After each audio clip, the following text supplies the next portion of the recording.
Alright.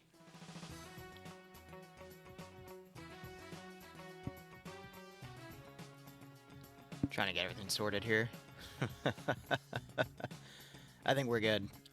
Just in terms of plugin. Go ahead and mute myself there. Alright. Audio's looking good. Someone, I don't know why, but yesterday my freaking setup decided to be a little awkward, but we managed to get that all set up and ready to go. And my little text freaking on OBS is being a bit wonky. Let me resize that real quick. There we go. Let's go ahead and get our predictions up so I can get round one started without a hitch here. And it's going to be... Yep, blue 4 defending, op 4 attacking. Let's go ahead and set that for 20 minutes for our first one, just to properly adjust things accordingly. So this is going to be on the Global Ops Terrain map Fjord. I've only done one operation on this scenario, and that was, I think down here, if I recall, and then we went a little more to the right and whatnot. There's a lot of interesting mountainous terrain, a lot of forest to work with this area. Definitely an AO that you have to build things up in to make it work on the custom side of things. But regardless, we've got Op 4 spawning towards the south. They're going to be trying to take one sector, and then there's 2 assassin targets for them to hit in this yellow zone.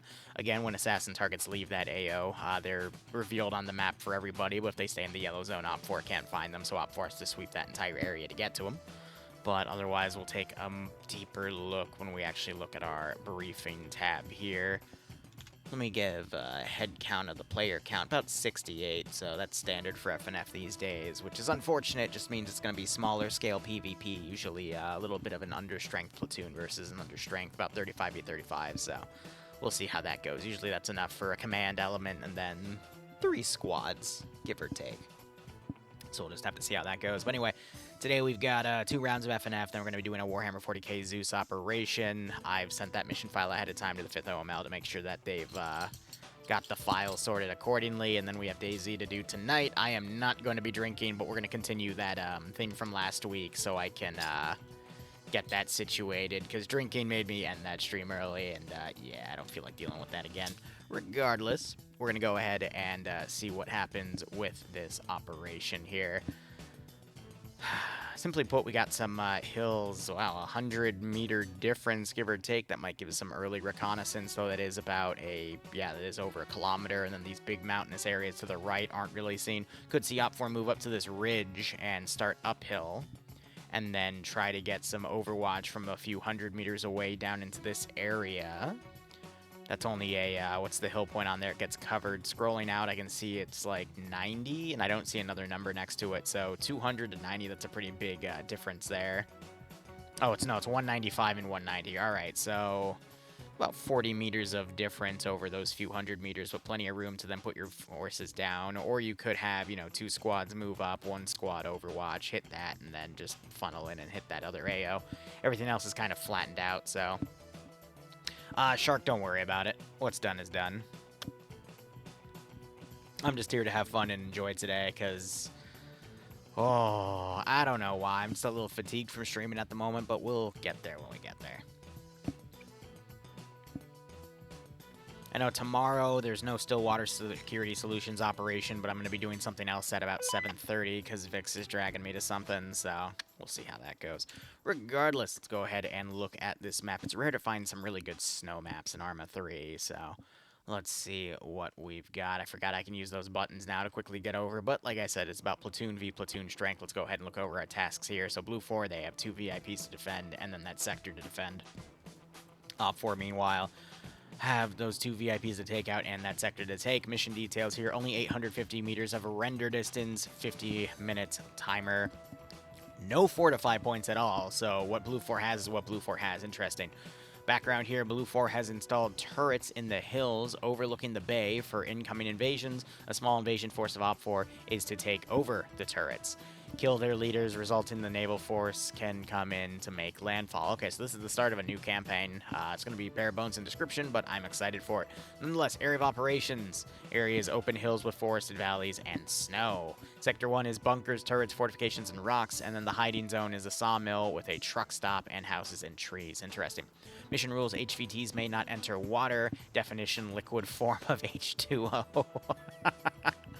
Because we have some brain-dead people in this community. And then HVTs may not hide under structures, because that's usually what the HVTs end up doing. Blue 4 kits are going to be U.S. Marine variants, so we've got M4 platforms. I don't know why my buttons keep hiking there, but we've got 320 systems for the underbarrel GL system grenade launcher. Mark II 11s for their 20-round marksman rifle. 200-round boxed M249s for their light machine gun. AT4s for their single-shot disposable light anti-tank on the squad. Yeah, I don't know why that keeps shifting. That's weird. Like, when I hit the A key, it jumps to that, but, yeah, it's weird. It's also my movement key, regardless. And then we got the 240 Gulf for Blue 4's Delta medium machine gunners. Op 4 kits are going to be Ratnik Winter, so we've got AK-74s, GP-25s, that grenade launcher system, 10-round SVDs for the marksman rifle, 45-round RPKs for the light machine gunner, RPG-7s with 2 rounds for the light anti-tank, and then PKPs for the Delta medium machine gunners. Usually when we see Blue 4 versus Op 4, Blue 4 have the better light machine gun, the better marksman rifle, but that can be overcome with tactics and skill, but in an AO like this, well, I'll go over it in a moment. Regardless, players on both sides, since we're on Op 4, we'll start with Op 4 first. We have Cats going to be leading, Nemesis leading Alpha, with Azariah as the 2IC, Cullis being the marksman, Malin as the medic, Nick leading Alpha 1, Twins, T-Wayne, Gianni, Wise, and Purton. Helgi, leading Alpha 2 with Jonah, Hunt, and SL Dream.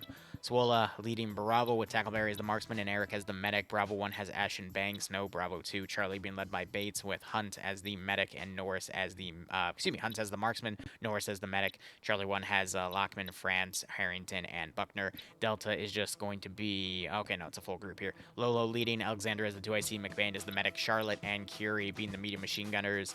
Oliveira is leading Delta 2 with Francisco and Kyle as the medium machine gunners. Kajonovich taking a assistant role with 4 additional ammo for those machine gunners. Looking over at Blue 4.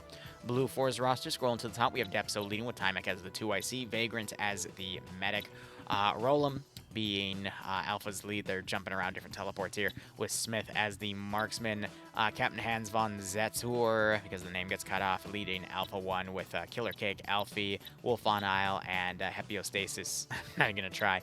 Tom, Tomer, and Patriot in Alpha 2, NASA leading Bravo with Bluck as the 2IC, Maxic as the marksman, Watts as the medic, Kremitz leading Bravo 1 with Pogo _ Cheeseburger, and Whiteside all together. Bravo 2 as Skipu, Akel, Titan, and Rambo Bambo Rocky 19. Delta being led by Fonz with Bursty as the medic, and they're starting to merge elements of Delta 2, which are the medium machine gunners, Crazy and Murphy, and then Kabubi Face is going to be the assistant.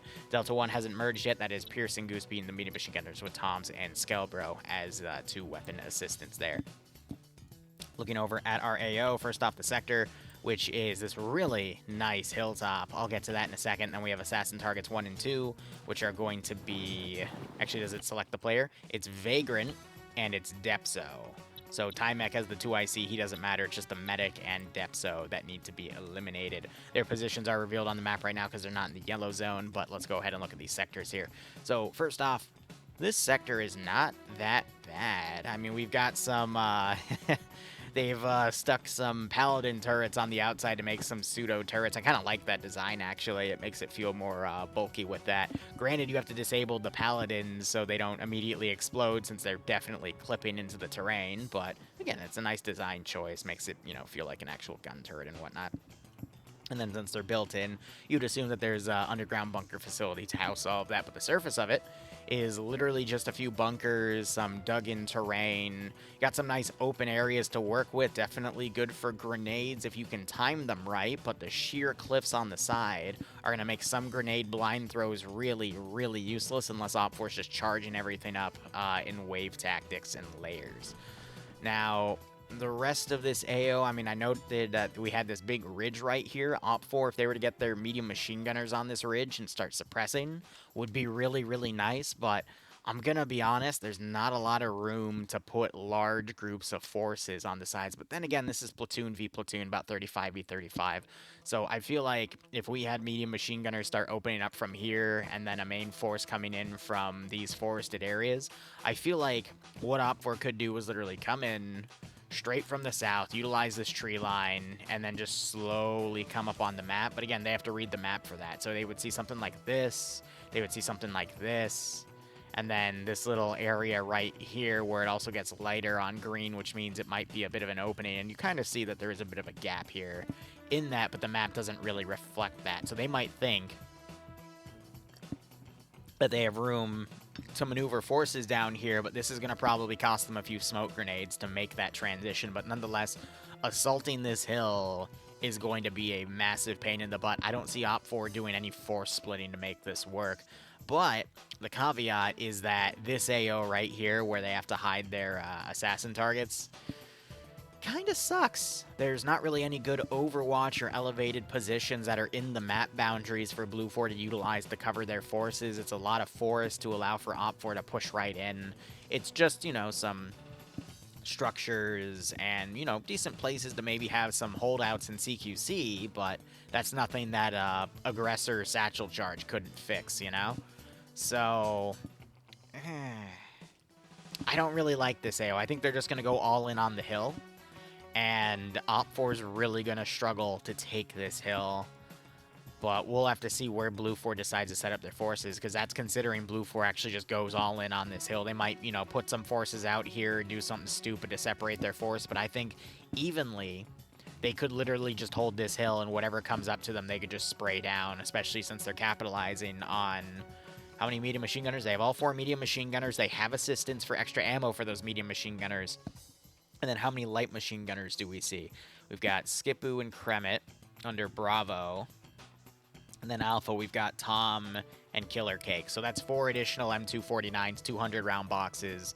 I feel like against, you know, a 35 to 40 player force, 8 machine guns is going to be more than enough to hold off anything that comes in on this area here. But hey, we'll have to see how things go. Op4, I mean, player-wise, we do have Scandy Recon on Op4's side. Not really anyone else noteworthy. And even then, I mean, Scandy, if you give them open fields, they're still going to die like any other player. So I don't really know how this one's going to play out. It seems textbook. Just have Blue 4 hold the ridge and be fine. But FNF doesn't always follow things textbook. And we already have Op4 separating out. Looks like they're going to try to hit both AOs at the same time because we have a force all the way down here and then a force in the middle. So it seems like a 2-to-1 split. 2/3 of the force here, 1/3 of the force there. And I don't agree with that. I mean, looking at the map, you see that it's hard to tell. You have to kind of scroll in and out. They might think that that 90 is, or a 96 is not a 196 or whatnot. But then again, you see that this is going uphill and this is at 139. So this has to be higher if you want to read the map proper. So this is a big ridge. And yes, it's surrounded by forestry on the map, but it also has open areas around it. And you can't discount those. And then comparing that to this area where on the map, because I'm trying to read this as if I'm, you know, one of the commanders making a decision here because it's so easy for me to judge from this interface. But, you know, just looking at the map, we have a 56 mark right there. We see that things go downhill and then to 11. So this is on a little bit of a ridge. But next to it, I mean, we have a hill 111 position there, but that's a small hill compared to that area. There is not really a defensive position here because, again, the forests lead right up. And then, yes, you have a few open gaps in areas, but that relies on this hill to see them, and that's, you know, a few hundred meters away, and that one hill can easily be pushed from the south where we have all this heavy tree line. And then, you know, 11 meters of elevation difference, but that's all forested as well. And if we were to look, that's exactly what we see on the actual map. We got all these forests to literally cover infantry to come up and push anything off of that ridge in that open area. So it's gonna be a tough call. I don't agree with Op4 separating their forces like this. I think they need to keep everything somewhat close together, but I think they're gonna just try to envelop and sweep this sector and then move up and hit that target. But Blue 4, we see that they are going to keep an assassin target on this AO, and that's going to be revealed to Op4. And then the lack of the other target indicates it's going to stay in the yellow zone. But I'm going to be honest, I would put maybe one assassin target there, I would give him maybe 2 or 3 satchels, and I would just rig various buildings around to blow, and I would just put him in a tree somewhere to watch. And then when he watches people go into the buildings, just detonate them. Just blow them to Kingdom Come. Or just mine the hell out of this area, too, and get some free attrition kills. Because when you're dealing with 35v35, if you were to have... let's see. You could field potentially 2 or 3 explosive specialists. One of the plans you could do, I'm just looking at the map. Rambo is an explosive specialist. Whiteside's an explosive specialist. Patriot and Commando here are explosive specialists. That means they could potentially field up to 8 tripwire mines. And that could technically be 8 free kills in this AO. Another thing they could do is put explosive satchels on a perimeter around this ridge and just control when Op4 pushes up to detonate the charge. Because you're forcing Op4 in a situation of even if they detect the explosive, they still have to advance. So putting them, you know, next to some trees or whatnot, that's always risky, though, because trees will explode, absorb the shock of the explosion. But that's another defensive thing you can do. Or just load explosive charges, and as you have enemies push up to you, just chuck them out, and you're going to get a few free kills from there. Defense is all about wearing out your opponents through attrition. And that's why when you have bigger numbers, it's nice to do defensive lines and slowly pull your forces back, minimizing your own attrition rate while maximizing your opponent's. This AO, since it's only platoon v platoon, this is a very good AO to hold, and you just lock down all the open areas with the full 360 border, and then maybe set a few explosive traps here. Definitely set some explosive traps along the ridge, because it's very obvious to see where your enemy's going to approach from, because they're going to try to utilize the cover provided on the map, and once they actually physically get here, they're going to try to follow the trees up, so put the explosives on the trees, or just have them ready to chuck. Yeah, where's the ski lifts, right? I don't think you could have 2 or 3 enemies get on a ski lift and slowly come up to the AO. In small little waves. That would be defeating them in detail, that's for damn sure.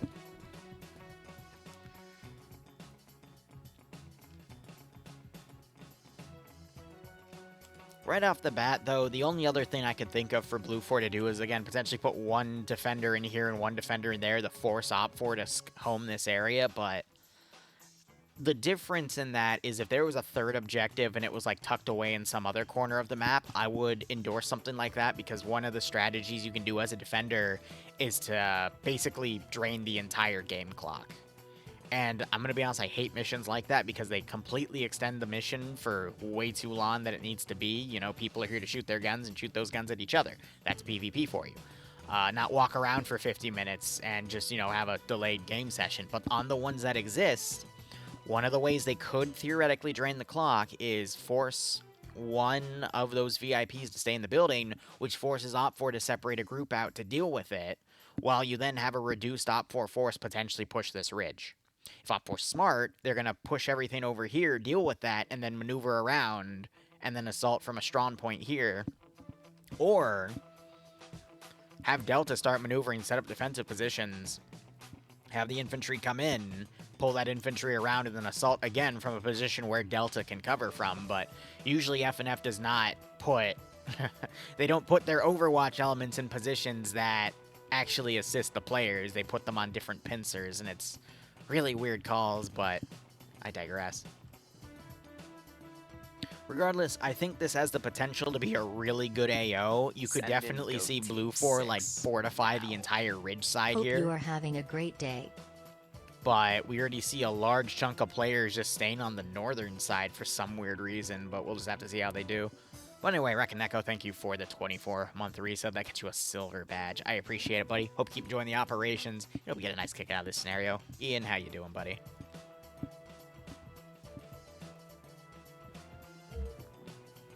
Safe zones have been dropped. And we already have someone knocked out on the ridge side. What on earth happened there? I think he slid down, which is actually a little concerning because I don't think the terrain slides down. I think he accidentally just ragdolled down and hurt himself. But all right, right off the bat, Blue 4 is misplaying. Blue 4 is misplaying very, very hard. Let me explain. They're sending an entire squad up to this ridge. Loadouts are Blue 4 US weaponry, Op 4 Russian weaponry, but let me explain. There's 40 players on the server. One squad can be anywhere from 8 to 12 players. So that is literally a fourth to a third of one entire faction's side. Add the fact that they have a few people on the other side, that means that the core AO they need to defend only has about half of their player base. 20-ish dudes versus a force that's double that.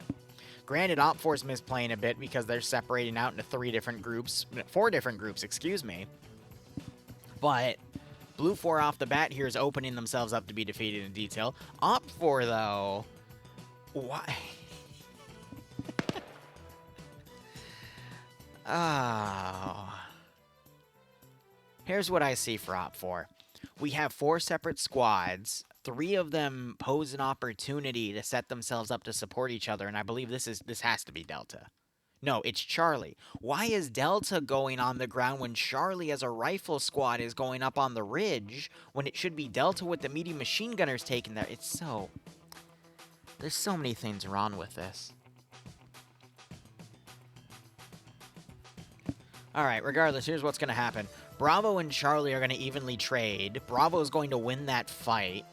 And even if they lose it, the same effect's going to happen. There's going to be a big chunk of Blue Force player base out of position.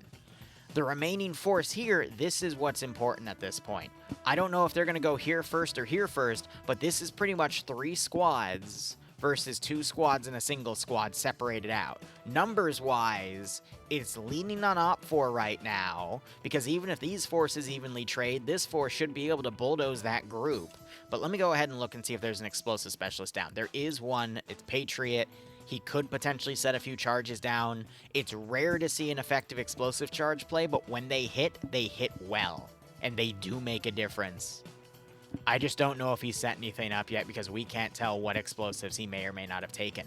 Regardless,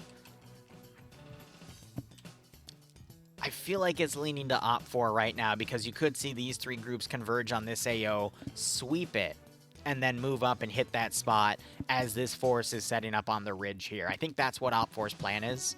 The reason they're going through different areas here is because they want to try to envelop anything that Blue 4 might send up. And I think they separated themselves out because they wanted to just make sure they weren't grouping together too hard.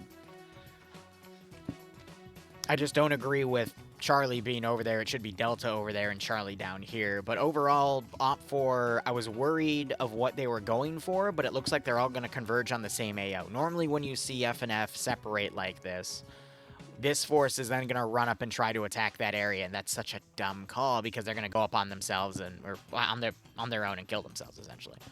But I think they're all trying to converge on this position, and then they'll shift over.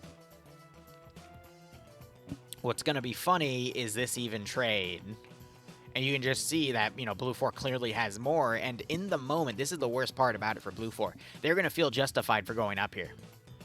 And they're not going to realize how much of a mistake that was until the end of the match when Op 4 starts barreling down on the objective with a massive number advantage. So I'm calling this right now. This is probably going to be a Blue 4 victory. They're going to stay up there the entire game. Op 4 is going to go in, sweep this area, probably come up this way because they're going to lose contact with Charlie, and then just directly assault this position. And it's going to be an Op 4 win. That's what I'm calling right now, but the PvP could definitely change it.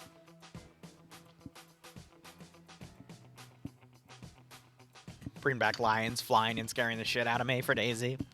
So Ghost Wolf is working on a new server. I need to make a new menu for him. If I have some time between ops tonight, I might do his server instead of Razor's tonight as, you know, a refresher, but we'll see. Anyway, Op 4 getting an opening kill on the first Blue 4 group. That's another thing. Blue 4 is super separated here, so we could actually see Op 4 defeat both groups in detail here. We see grenades trading.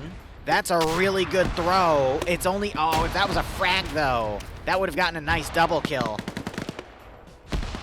So Blue 4 have 2 down. And I don't think Op 4 lost a single guy in that trade. So they just had a 3rd guy get knocked out from a GL. Now you got the other half of Blue 4 coming around on the opposite side, but now Op 4 can just turn and engage because that group's pulled back. But now we could see an open or even trading a Blue 4 and Op 4, but Op 4 already got more casualties there than they needed. So we see some Op4 holdouts on the front, proning, and they're just going to be easy targets for this force coming in.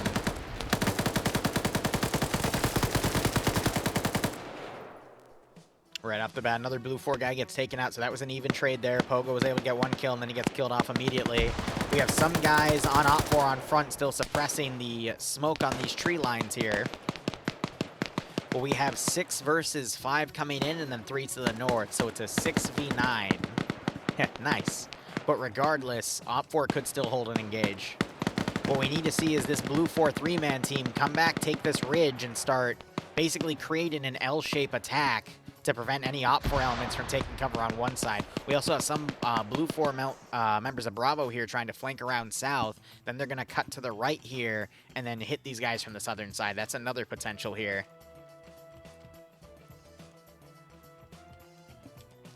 So Op4 now down to 4. They got quite a few guys cut down right there. They were at 6 a second ago.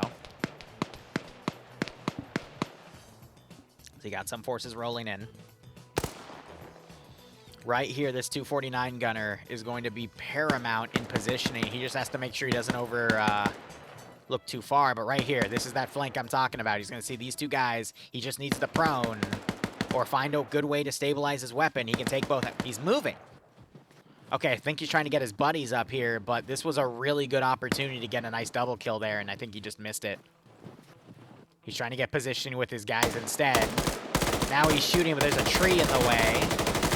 And now Op4's turned some forces around. They're trying to hit him. He eventually gets that kill.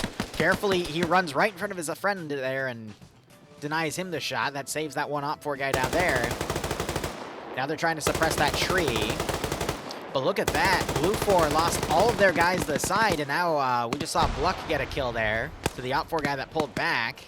But now it is 2v5. And Op4, I mean, they came in here with, I want to say, a little over half of what Blue 4 came in here with, and Op4 have definitely gotten the better fight here. So we got 3 down on that group, and we have another 4 down here, and Op4 have only taken 5. So 5 to 8 in a 40 or a 35v35. That 3 kill difference does make a pretty significant difference, because again, it's all about attrition. But now you got Op4. Looks like Blue 4 pulled everybody back. So now Op4, they might notice that and realize it's pointless to go in there, but we'll see if they even take notice, because not all the chuckleheads read the maps.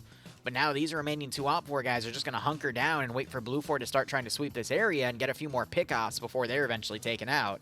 It's unlikely that these 2 Op4 guys are going to survive. Right now, it's all about how many they can take out.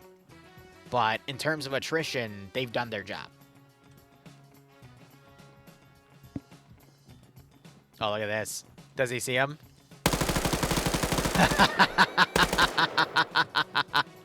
So Cheeseburger, he's on 4 kills right now. He's definitely, I think you saw like either the blood right there, maybe his foot.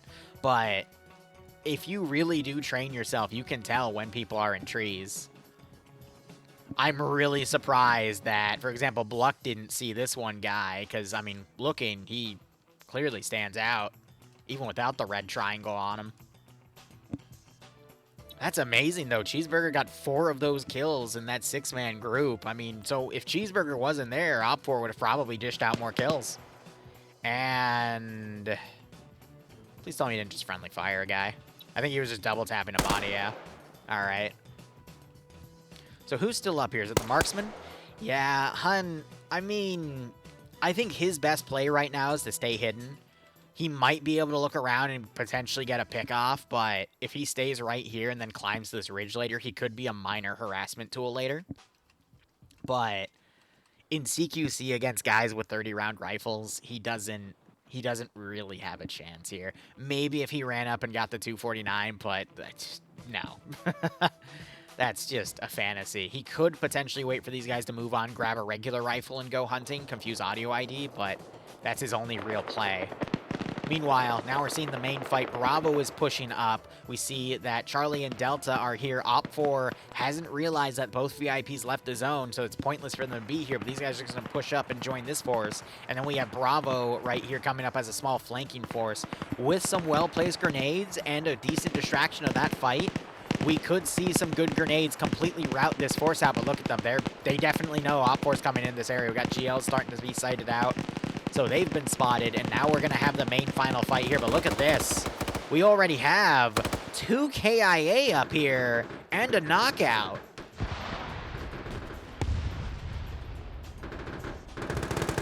Op4 also doing a great job utilizing their ATS shock weapons up here. We got some GLs firing off. Blue 4 going to be hiding in this bunker so they can try to mitigate those. But we have another, the 249 gunners taken out. So we've lost 2 of those 8 machine gunner rolls I mentioned earlier. Some of those machine gunners were over there, and those machine guns are going to be the only real way that Blue 4 can lock down these open areas. We do have a few Blue 4 guys out here that are going to try to do a counterattack. One of them is a 249 gunner. In a CQC situation, that's actually not a bad choice. One is an explosive specialist. That combo, if Op4 was more grouped up, could do a lot of damage, but it's playing out as I predicted. All right, looks like there's only 4 Blue 4 guys up here, which means that marksman came out. He was able to get a kill, but then he was quickly spotted and taken out. Looks like they found his body right there and they changed weapons. But yeah, these 4 guys, unless they come back over here, are going to be pointless for the rest of the scenario. So a big chunk of Blue 4's infantry is out of the AO. Op4's now attacking with a higher chunk of its infantry. We do have explosives being thrown. Look at that grenade throw.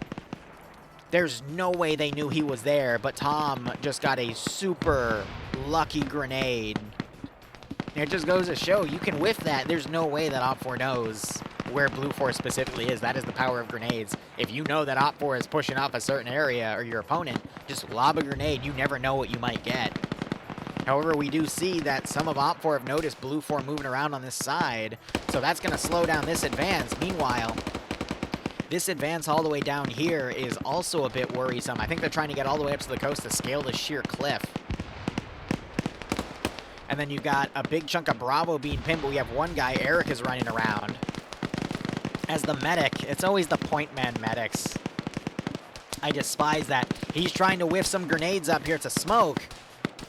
He's trying to basically conceal himself. He used that smoke to, he's trying to see if he can get grenades up here. Funny enough, if that was a frag, he would have actually gotten the squad leader up here. We see some explosive charges being thrown. Blue 4 is getting a little routed here. And that's a grenade? That's amazing. So someone threw a grenade back and somehow got Eric through that. That is... I think he was trying to see where his smoke grenades were landing so he could pop some frags up there, because he didn't want to waste them. It's a smart call, but again, random grenade goes back and gets him. So he was kind of the only way to force Blue 4 to come back here, but it looks like they're now going to leave this position on their own because they've lost a handful of guys, but look at the skull counts. Tom and Tomer are dead up here. We've got, again, majority of Alpha was also taken out, so they're going to fall back to this position. And now Bravo's only choice over here is to go back the way they came and reinforce.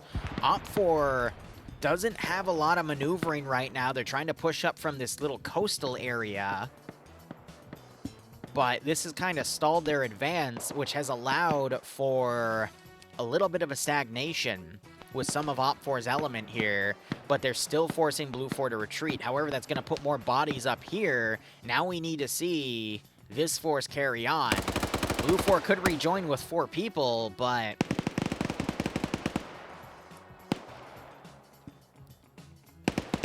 it's hard to tell how this is going to play out now. Op4's stagnation down here, they put themselves in a really bad open area, and Blue 4 pushing everything up to reinforce to fight against this push. I mean, Op4's got no choice but to smoke and try to advance and then assault up a steep ridge. Meanwhile, this Op4 force needs to start coming up and doing some flanking, but Blue 4 set up a few things as well.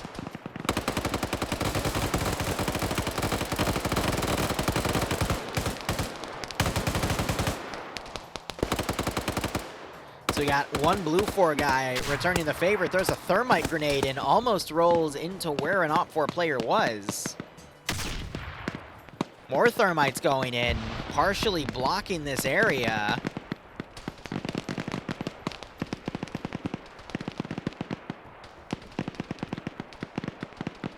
It's funny because you could theoretically box someone into this bunker with thermite grenades. That's something only engineers would be able to do. We just had an RPG launch overhead. But most of OPFOR's infantry are now going to start following these two scouts here. And then we have Delta and a bit of Charlie on this ridge trying to overwatch and eliminate what they can right here. Another interesting thing we could see Bravo do is instead of climbing back on, they could come around and try to flank, but I'm not sure they're going to try to pull that off. We do see Hunt IRs being fired and immediately engaged. More RPGs. Oh my god.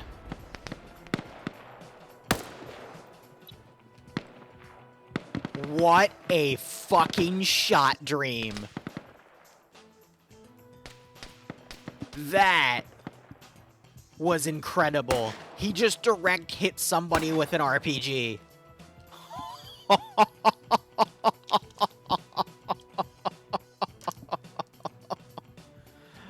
Oh my god. Uphill with a target behind cover, and he literally hit someone with a freaking RPG. That's brilliant. That's Iander levels of bullshit with the RPG there. That was beautiful.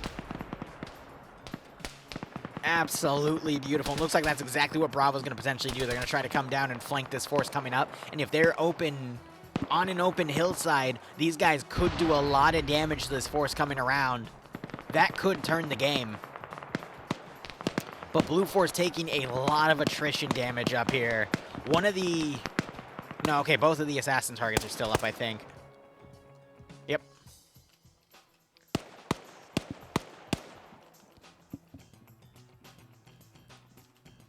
I'm actually flabbergasted from that level of RPG shot. That was just textbook.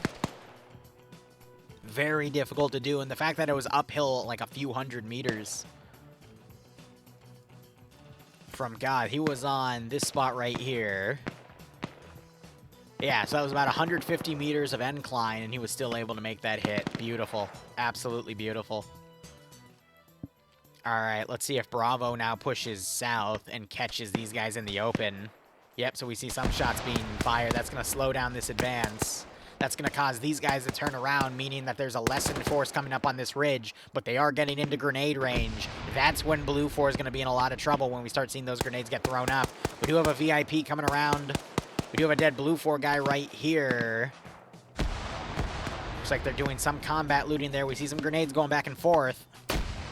And Blue 4 is starting to concede that part of the hill. We have another Op 4 player that's come around on this side. That's Tackleberry. He's got to be careful because he's overthrowing some of those grenades. If he's not careful, he might end up blowing up some of his own guys coming from a different side. Remember, if Delta comes in, he gets taken out. And now I think this is going to be GG. Op 4 is in so many different areas here. One of the VIPs is spotted and engaged by a PKP with an AK gunner. He's taken out. Needs to be double tapped. That's probably going to be Korvac. There it is. These Blue 4 guys did not complete the rear attack. Instead, they extended too far to the east. They didn't have any coordination from above. And now we're seeing people getting taken out. Those are the grenades being effective there.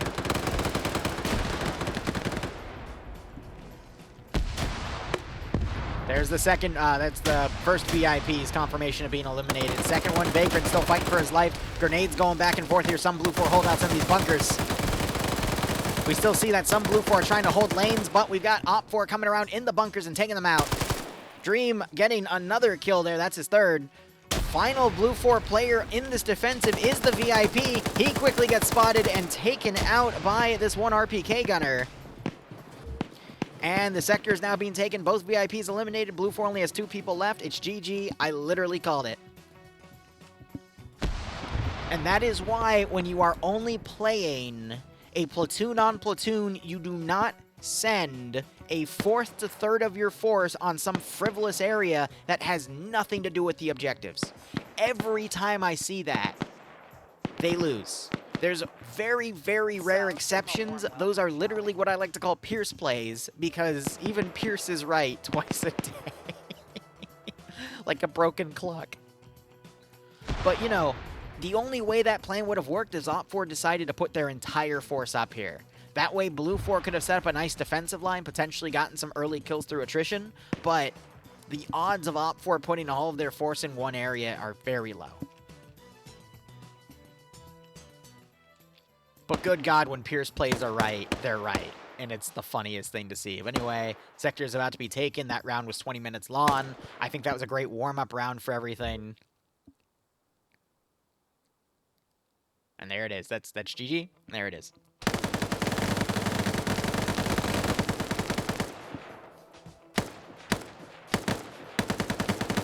I'm gonna haze Dream for a second. Hold on.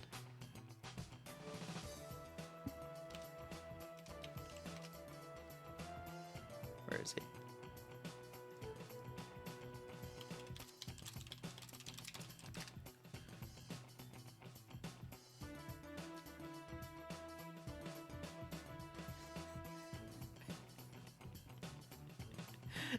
I'm poking him to get up here.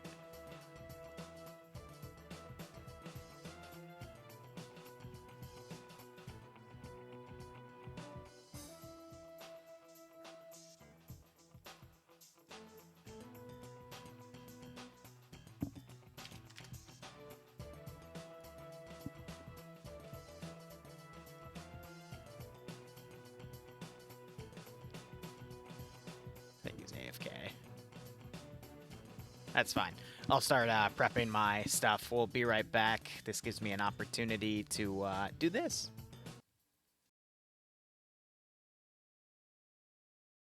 As an Arma 3 content creator, one of the most common questions I get from fans is where can I find a good Arma 3 unit to play in? One of my biggest recommendations is milsimunits.com. You can click on the Arma button on the main browser, and it'll take you to a page where you can see various different Arma unit listings. Each listing has a nice picture representing the unit, a brief synopsis, and the information you need to join the unit. Unit leaders can also sign up on the website for free by simply joining the website's Discord. Okay. Alright. Still waiting. And let me go ahead and get, gosh, let's pay the prediction out. Let's see, Blue 4, yeah, Op 4 clearly won that one. Where's Dream? Of course he's playing hard to get. Alright, well, let's, start getting all the commands in place. This is going to be round 2.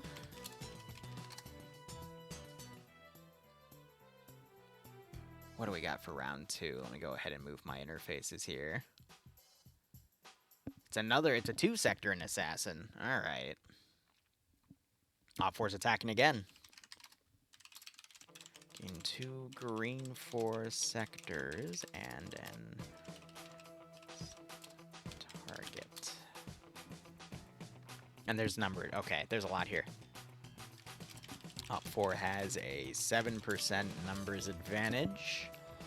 2 BMP3s. I'm seeing transports. Okay, 2 armed Quillins. Those are going to be M134s. Hello, sorry. I'm here.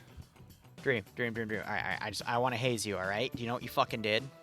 What did I do? Do you know what you fucking did, dude? I actually don't. What did I do? You don't? No. Okay. Should I look at your stream? You had an RPG that round, right? Yes. How many times did you fire that RPG up there? Twice, I think, right? Twice. All I right. airbursted it once and hit a trench a second. No, you didn't hit a trench.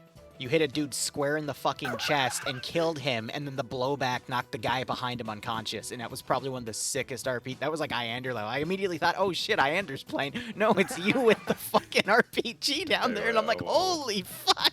Alright.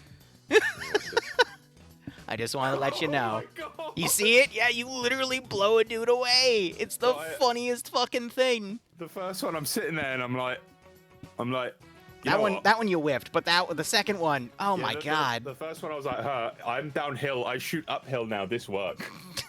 And I just completely overshot it. I was like, well, maybe I airbursted them.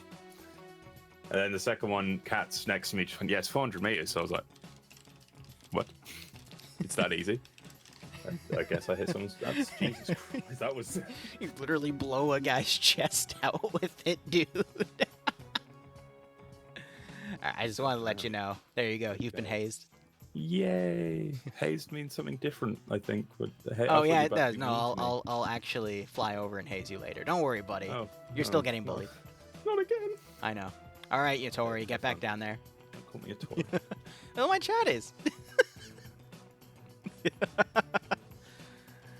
All right, you know, I'm a nice guy. I'll praise people, but we still have to bully some of them. All right?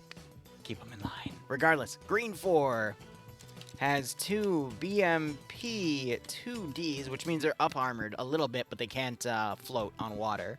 And then 4 Dishkas. All right. Looks good. And we should be set. We all love Dream. I know. That's the point. Oh, he's in chat. Let's ban him real quick. All right. Now we're just waiting for the round to begin. But overall, good first round. Yeah, if anyone has the clip on hand, feel free to put it in.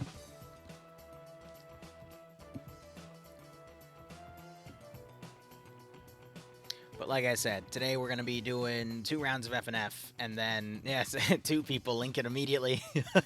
It's a good clip, man.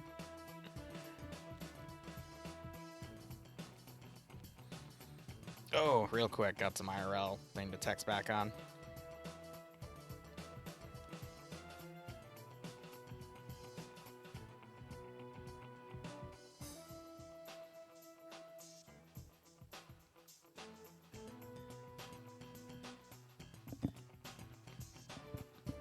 Alright, that's taken care of.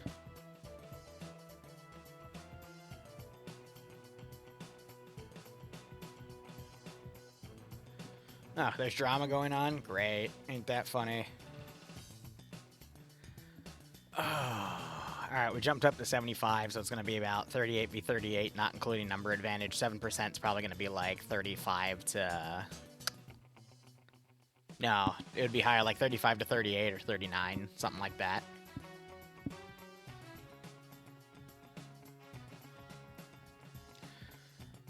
I'm gonna be honest here.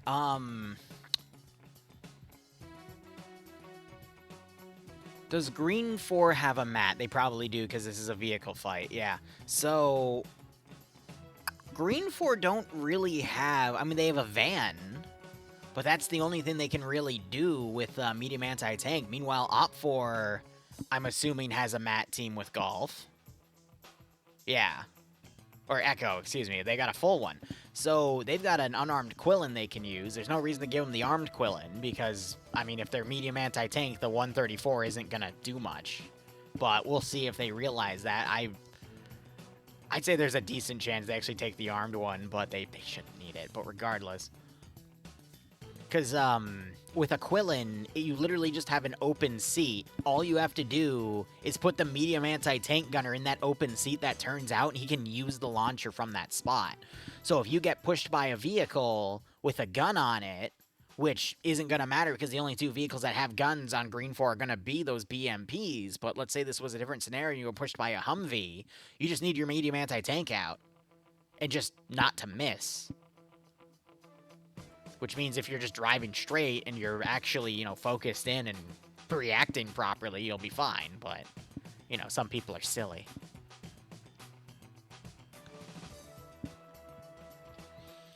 Still, asset-wise, this one, I mean, BMP3s versus BMP2s, autocannons only. I mean, the BMP3s usually have the better, they have the superior scope in. But because it's offense versus defense, I get that. What I'm concerned about are the 134 suppressions from the Quillens, because you can literally climb those things anywhere because it's a freaking vanilla Apex Quillen. Those things can literally climb the side of a mountain. They don't give a fuck.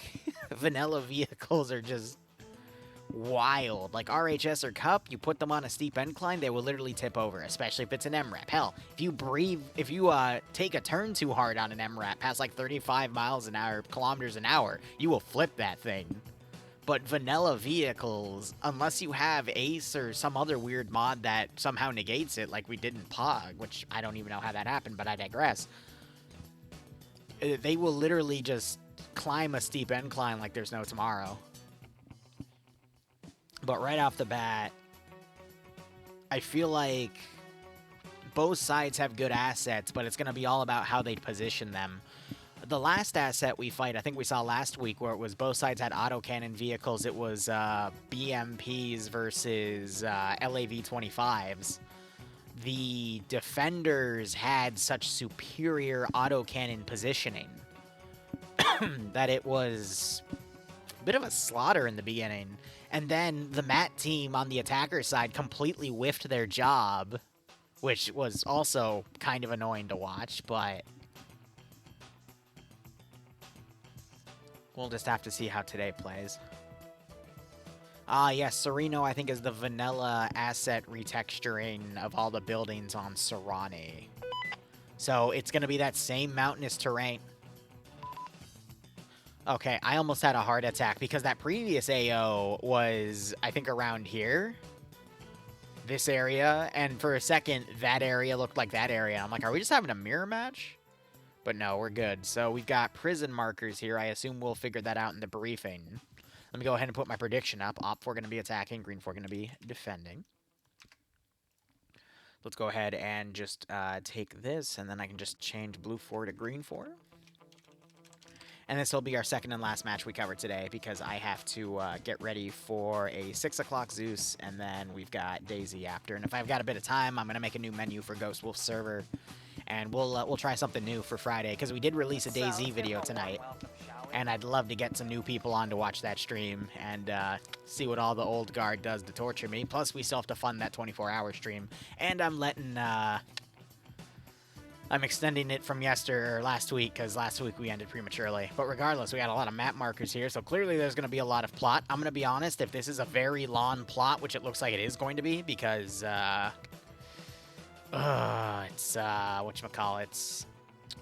I've confirmed that I think it's Sam that makes this one. He literally just plugs it into ChatGPT, and I'm tired of reading ChatGPT stuff. But regardless, I'll also give you guys a deal. If you have any ideas for Plinko, shoot me a message on Discord, and I'll showcase what the Plinko is gonna be via having you guys send in some suggestions, because that's one of the tier goals on the DayZ thingamajig. But regardless, all right, green 4 right off the bat. They've got a ridge.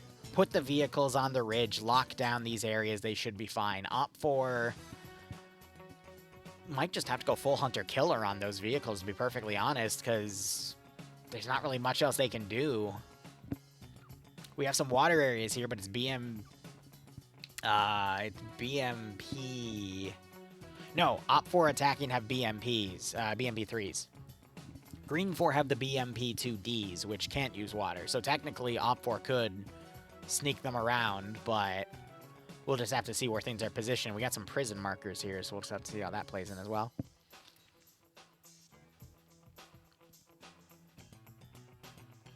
Five chimeras. All right, DM them to me, because I'm not going to remember during an FNF stream. But what, if we get like 5 5s in a row, it's 5 chimeras? We should just go crazy with it.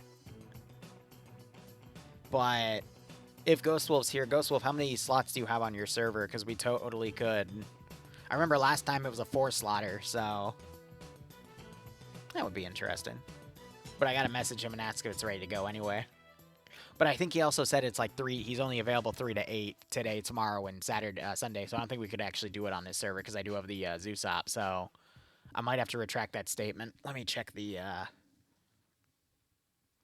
his messages real quick.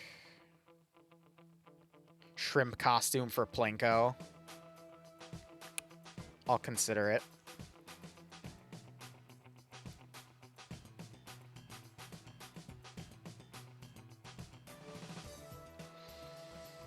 Jesus Christ. I keep forgetting how many people I actually speak to in my DMs on the daily.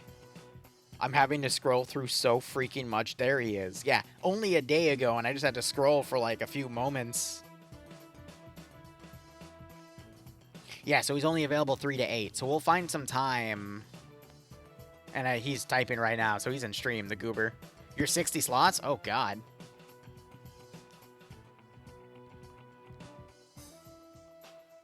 Are you available after 8 o'clock today? Because you only said 3 to 8. If you're not, that's fine. We can schedule something for the weekend because I've got openings then too.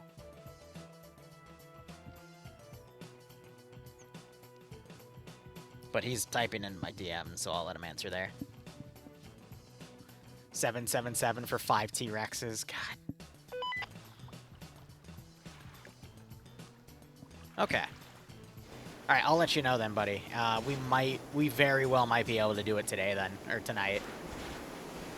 All right, let's go ahead and look at everything. So, mission details. Op 4, capturing 2 sectors, eliminated VIP. Yeah, Green 4, defending the VIP in those 2 sectors. Briefing. Mission details, 2 kilometers of render distance, 100 fortified points. Fortified color is going to be green. Time limit of the match is 50 minutes. HVT is in a full black suit. Background. All right. TLDR, this is continuing Sam's freaking campaign. And I think it's gonna be, well, you know, we'll just fill in the blanks. Sector 1 is quite heavily fortified with bunkers and such. Sector 2 is lightly fortified with some small trench lines. Mission rules. For Green 4, the HVT is not allowed to be in the bunker after safe start ends. For Op 4, only Delta is allowed to use the LSV. So they're giving... What? I'll look at the assets later. Loadouts for Op 4 are going to be Serbian force units, so they're basically the holding faction of this country, and I assume Green 4 are going to stay rebels. So we've got R21s, or I always get the designation of this gun ROM, but it's a 5.56 AK style weapon. We've got M84s for the light machine gun. That makes me laugh. AT4s for the single shot disposable. GP25s for that R21 style weapon. We also have Kabita 2000s as with GLs. Okay, that's a interesting choice. We have the Iranian bullpup and the machine gun from Vanilla CSAT. So we got CSAT Vanilla weaponry here. We have the M76 as a marksman rifle. We have an RPG-7. No, RPG-32, my bad. And then we have the Scorpion for cruise. So RPG-32 is going to be the Echo medium anti-tank weapon. Op 4 have 3 UAZs, 2 Quillen LSVs. So it might be that the Quillens here are only for Delta. We have an Arma Cage Otokar. So this is a... it's also a vanilla vehicle. Technically, it's a Madrid. 3 mass transports, and then 2 late-era BMPs. Interesting. Green 4, meanwhile, loadouts are going to be Irish Republican Army. Yeah, insurgent style. So we've got M4 platforms, M16 A2 with a 203. That might be an A3, actually, with the 203 system. SVDs for the marksman rifle, saws for the squad automatic weapon with a, light machine gun for Alpha, Bravo, and Charlie. We've got... I think this is a long-barreled Spar 16 for the marksman weapon as well, but that could just be another choice. RPG-7s, grease guns, and then we also have... So there's a lot of different weapon choices here, actually, for Blue 4 and Op 4. Interesting. Otherwise, they've got 2 transport vans, 2 Dishka miniature pods that are sit-down, and then 2 standing pods, and then 2 BMP 2Ds.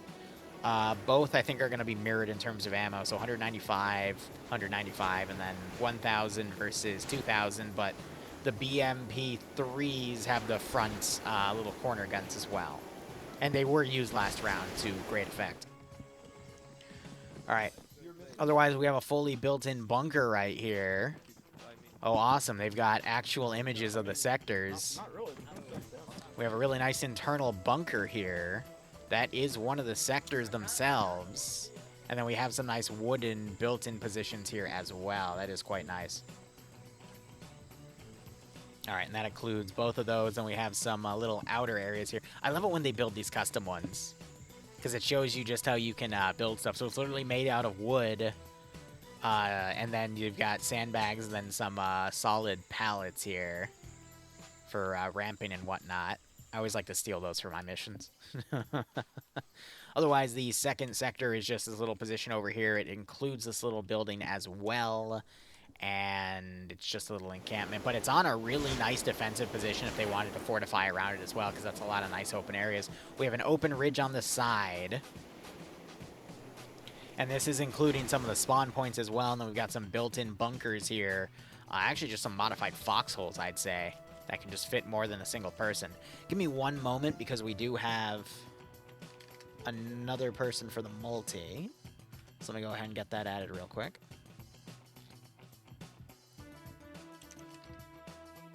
That's going to add Charlotte's POV because I thought I saved the command for her POV last time for the previous round, and it didn't save, so she got back to me on that. But yeah, we could see some nice Dishka positioning, but let's go ahead and look over who we have on what. So we're at green 4. So Depso's going to be leading, Timex going to be the 2IC, and Bates is going to be the VIP. Ah, so Delta's a Special Forces group for either side. Delta SF over here, I don't see it, but we'll see if there's a weapon change regardless. Company HQ, oh, I guess I will read the damn thing in a second. We've already covered that. Stepso and Timex. Smith going to be leading Alpha. Actually, Alexander leading Alpha. Smith's going to be the marksman because Alexander has a slash in his name. NASA leading Bravo with Watts, Whiteside, and Dewitson. Watts, the 2IC. Whiteside as the marksman. Dewitson as the medic. Bravo has Kremet, Cheeseburger, Ash, Ivnomain, Bluck, and Zixme. I don't see anyone with a slash in their name there. Bravo 2 has Tackleberry, Swola, Eric, and Banks. Delta's Special Forces group, Bates, again, being the VIP here. France is going to be the 2IC, and Norris is going to be the medic. This appears to be the team. Apparently people were in hell at the start of the round, and I missed that. I don't know what that means, but I guess I'll go check Charlotte's POV later. Regardless, where was I? Michael, Lackman, Buckner, Hunt, Harrington, and Sam all together with the medium machine guns. Echo is also set as a Special Forces group, so I guess it means that they just have, better weaponry. Probably Marines that are undercover or whatnot based off of the plot, but we'll see how later. Max 6 is going to be the Moz Gunner. Aquel and Titan are going to be assistants, so this team has 6 rockets total for it. Patriot, Korvac, and Damien being a vehicle crew. Lolo and Kyria vehicle crew, and the Alpha 1 is Charlotte and McBain. And they've got RPGs with them. Otherwise, going ahead and looking at Op 4, Vagrant is going to be commanding this group. I'm going to be paying attention to their weaponry here. Roland leading Alpha with Hunt as the medic for Alpha Actual. Alpha 1 being led by Hans von Zedel. Or it's a tour, my bad, it's because the name gets cut off. He's got Killer Cake, Alfie, Wolf on Isles, and Hepatitis. Hepatitis. I can't pronounce to save my life. Regardless. Helgi Twins, Johan, and Pi under Alpha 2. Bravo Meatloaf with Nemesis, with Nick being the marksman and Malin being the medic. Bravo 1 has Cullis, Wayne, and Wise. Bravo 2 has Katz, Burton, Yanni, SL Dream, and Azuki Rose. Alvarez leading Charlie with Kyle, Kajonovich, and Francisco under him. Delta has Mike. So Delta is also a Special Forces group, and they've got the Kabitas. So interesting. Otherwise, Tomer and Tom being the medium machine gunners with those Zahir 7.62s, and then Kabubi and Mark being the 2 additional 7.62 gunners. Echo, so they're PLA forces. Okay, that makes sense. They got Skelbro leading Fonz, who has the AT weapon, the RPG-32, with Salt and Toms being the 2 assistants, so that team also has 6 rockets total. Crazy Bursty and Pierce being 1 vehicle crew, Murphy and Goose being the 2nd vehicle crew.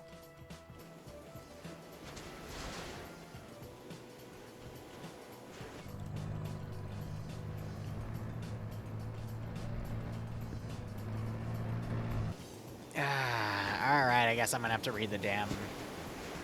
God damn it. God damn it. God damn it.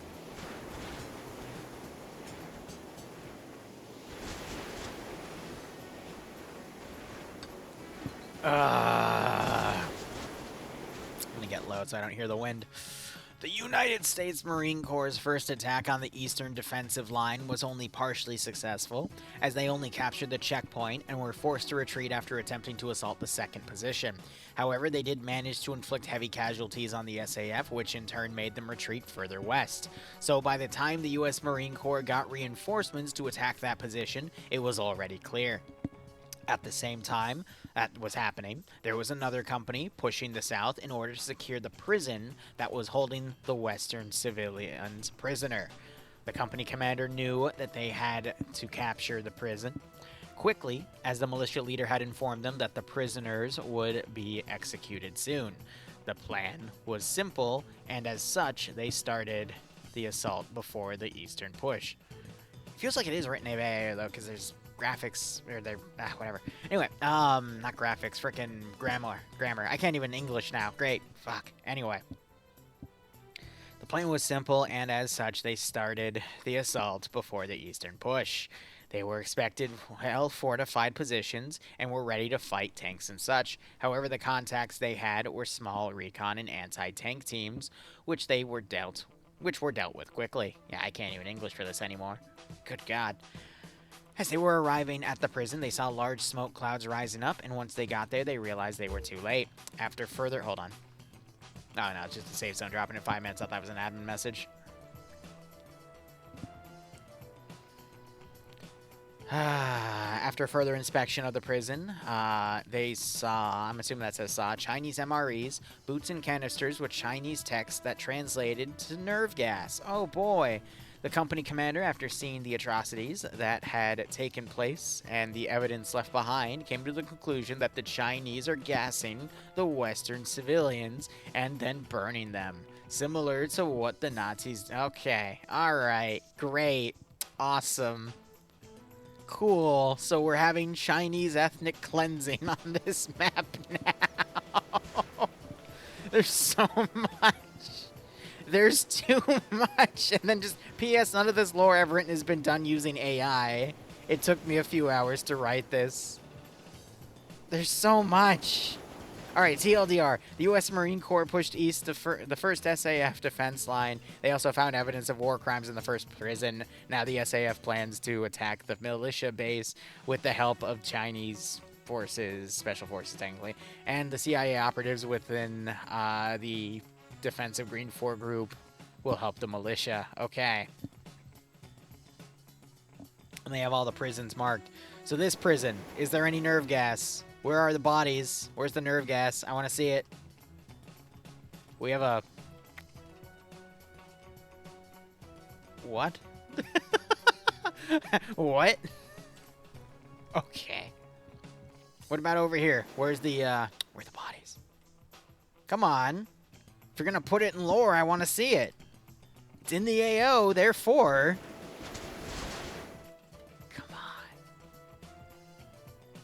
Alright. I think it's all propaganda, chat. There's clearly no bodies. I mean, that's clearly just a lumber yard. That's not even a prison. I think this is all Western propaganda. And then over here, this is just a vehicle depot. Western propaganda strikes again. Alright, actually getting onto this AO here. We'll see how things go.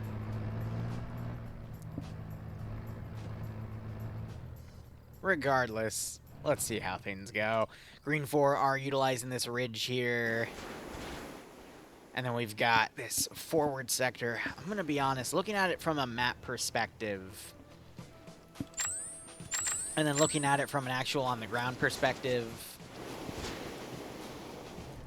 this AO is too large to not have attrition lines here, so...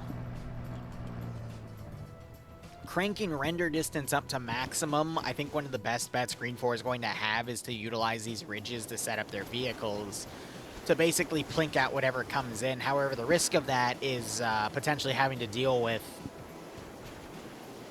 Delta and Echo utilizing those LSVs to immediately creep up on the vehicles from, you know, the steep little ridges we had back here, because I am telling you right now, an LSV could climb this.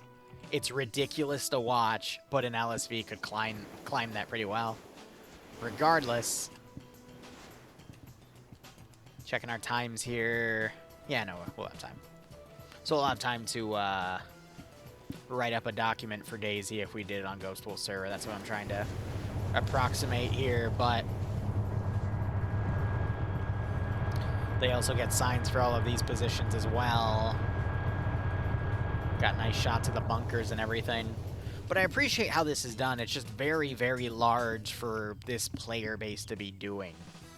Yeah, like the motorbikes in GTA 5, exactly. Op4's best bet is to probably stick to this tree line area here, utilize their vehicles for cover, and fire support, as well as Overwatch as the main forces push in.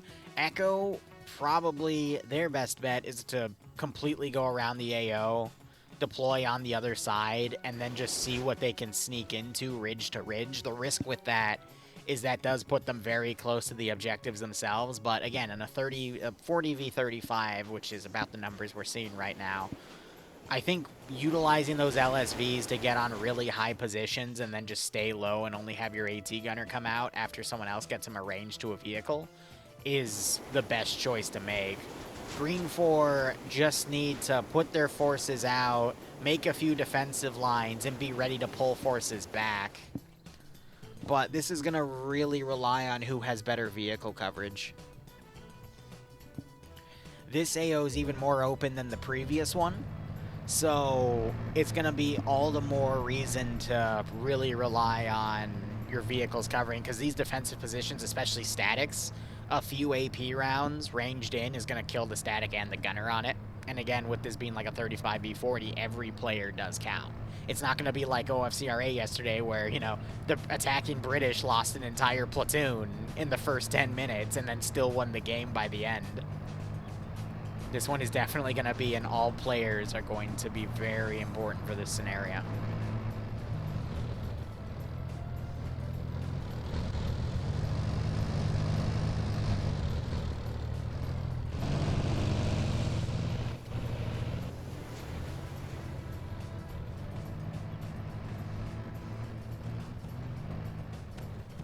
All right, Okader. Thank you for the idea.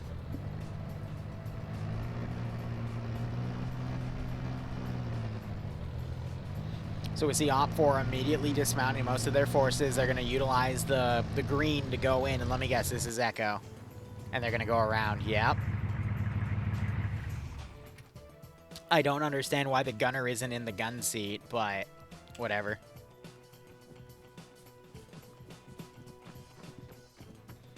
This is literally just going to be a vehicle Overwatch fight. Whichever side can minimize the opponent's vehicles first is probably going to have the advantage, but if both sides lose all their vehicles, then it's just going to be an open hill attrition fight, and Green 4 should win that by default. Granted, the M134s should help out, but you can't really use those from range. So it's going to have to be all relying on the vehicles.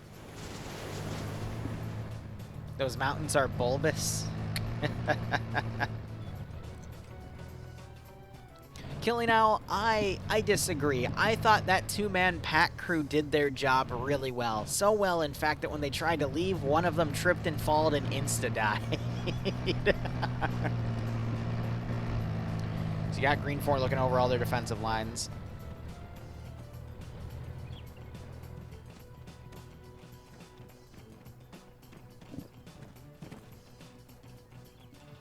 Here, let me get back to Ghost Wolf on something.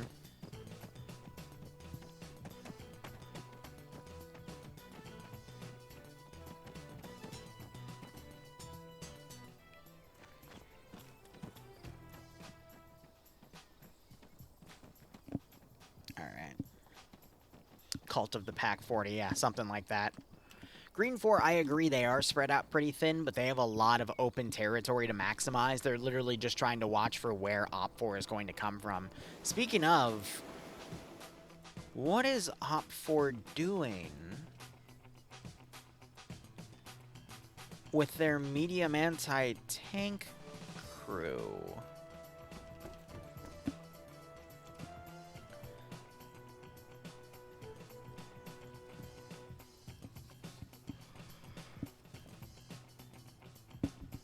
The only thing I can think of is they've been brought up here to set up as a blocking position in case a vehicle rushes in.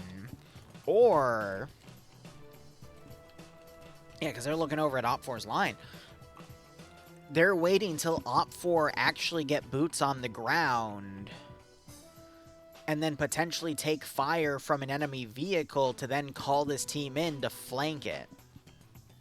Realizing that Green 4 might not have a lot of room to actually maneuver their stuff.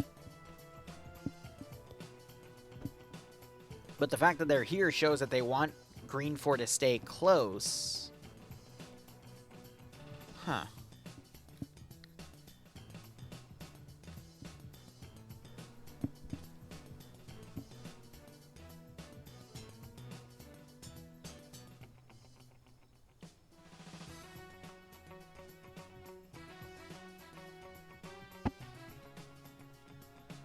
Interesting.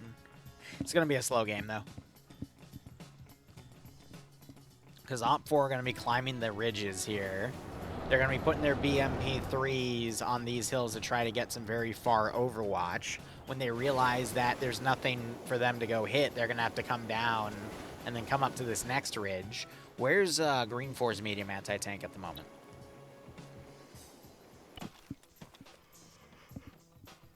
Okay. So they're being kept defensive right here. Not a bad spot, but on their own on a middle ridge like this, it's prone to being flanked by higher elevation. So in theory, if the BMPs do spot these guys, they could from afar just snipe this team out. But, you know, there are advantages to having people mobile right here. But notice how they've dropped some of the assistant backpacks here, which means they mean to stay here to, you know, come back and resupply. And it looks like they forgot about the 4 rockets. Oh, God.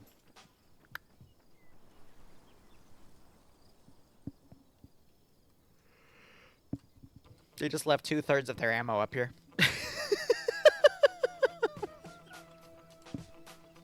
Okay.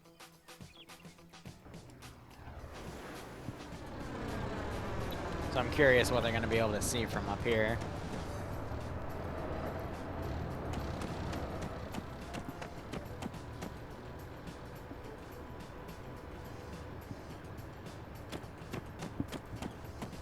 Honestly, what they should also be doing is they don't need both vehicles to be up here. They could have one vehicle on Overwatch and then the other vehicle coming down with the infantry and ready to put up here. And then by the time this sets up to do Overwatch, the other vehicle can come down. They don't have to keep both Vics together. The only time you want to keep both Vics together is when you know there's going to be a target-rich environment for them both to engage from. But if they're literally just going to be bumping ridge to ridge, you don't need that.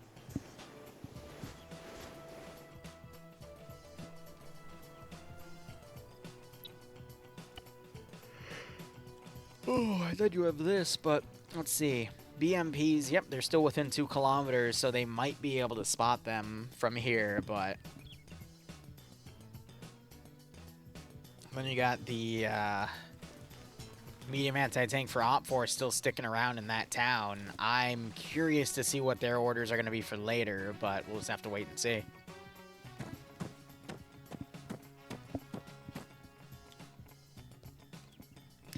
I feel like, though, we could potentially see this group get engaged from the side, so...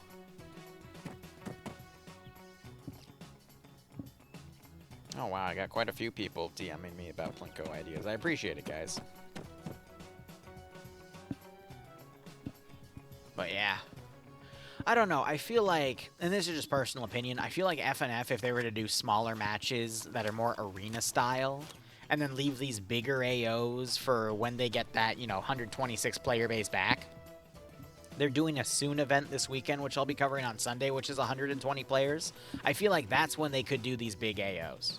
Have a platoon of infantry and then a bunch of additional players on support assets. Because with 20 players, I mean, that's quite a bit. You could literally field a platoon of vehicles and then some really nice air assets as well. But when we're dealing with, you know, 60 to 80 players... I'd say just keep it simple. Platoon of infantry versus platoons of infantry. And there's various ways and AOs you can create to still make that fresh. Because these big AOs, I mean, we're literally going to be spending probably another 10 minutes waiting for Op 4 to get into a position to assault. Starting to see the BMPs bump up. And then your fighting just going to be right here. Green 4 is... I would argue... There's an argument to be made where they're really separated out, but they don't know where Op 4 is going to be coming from right now. And then somehow Cats is all the way up here. What? How did Cats get all the way up here? What? Is he the prison guard that's going to nerve gas everyone according to the lore?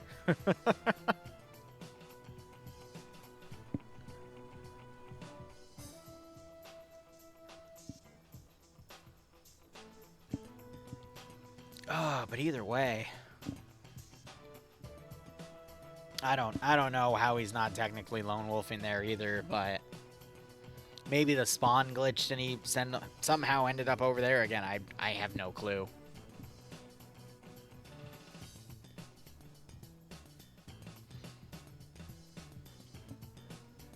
But just going to be a matter of the maneuvering here.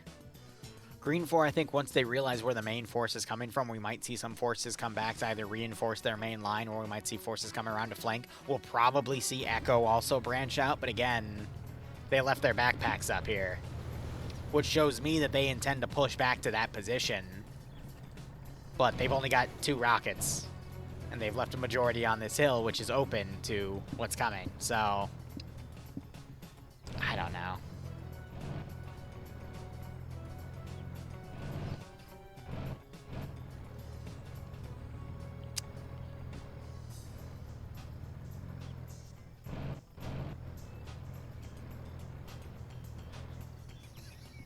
I'm looking over some of the suggestions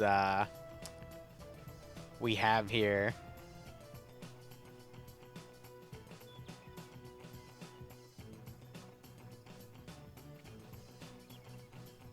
Oh, he's just adding an option to break my legs. Oh, boy.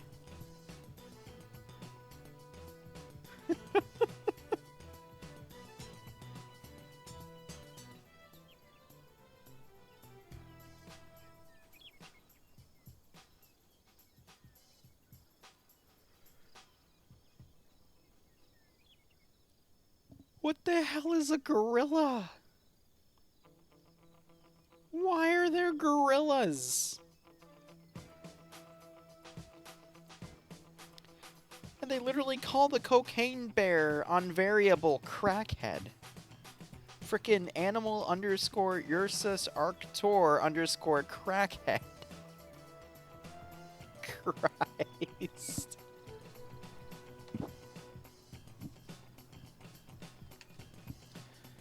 It's like that one scene from Danny Phantom where that hunter ghost literally gets a pop-up on his interface and he just goes, what?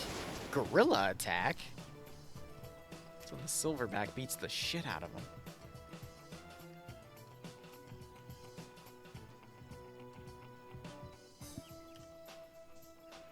I don't think it's a good idea to feed a gorilla crack cocaine, though. Nope, hold up.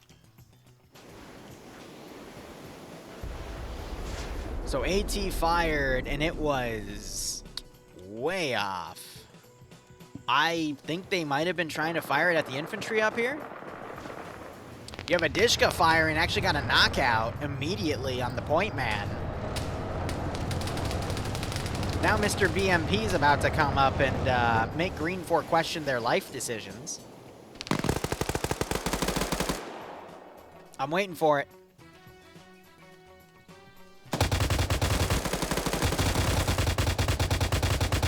Where's the autocannon? We see someone who's smart moving away. There it is. He's a little overranged. You are, yeah, I was about to say, you are really, really brave for staying up there, and now you're really, really dead. Good job, Zixme. Trying to challenge a BMP3 with a Dishka. That went about where we thought it would, right, chat? Good God.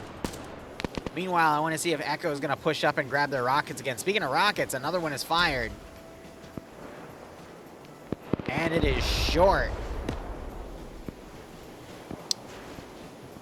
Now, here's the thing. They have to have other backpacks at this point if they want to reload him with more ammo.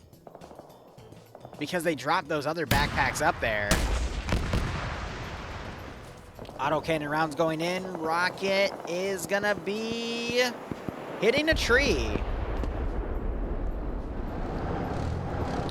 BMP's got to be careful because if they pull back too far, they're going to slide down the ridge, be out of the game, and then die, which would be funny as hell to get a maneuver kill on a BMP. So that's half of their rockets gone, by the way. And Echo is still for Op4 hanging out in the back. I don't know what the heck they're doing. I'm waiting for someone to get ragdolled off the side and die because they become out of bounds. That's always funny. But alright. Only Zixme has been taken out here.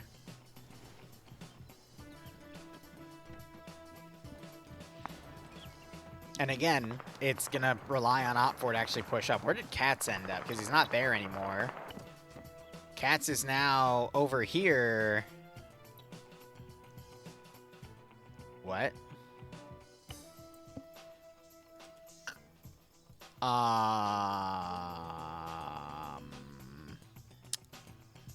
Okay. I guess he did get jailed for lone wolfing. Katz has been drinking heavily. Oh boy, yeah. So Malin put him in a timeout. Okay. I didn't expect this to go full GTA RP server where they put you in a physical jail cell.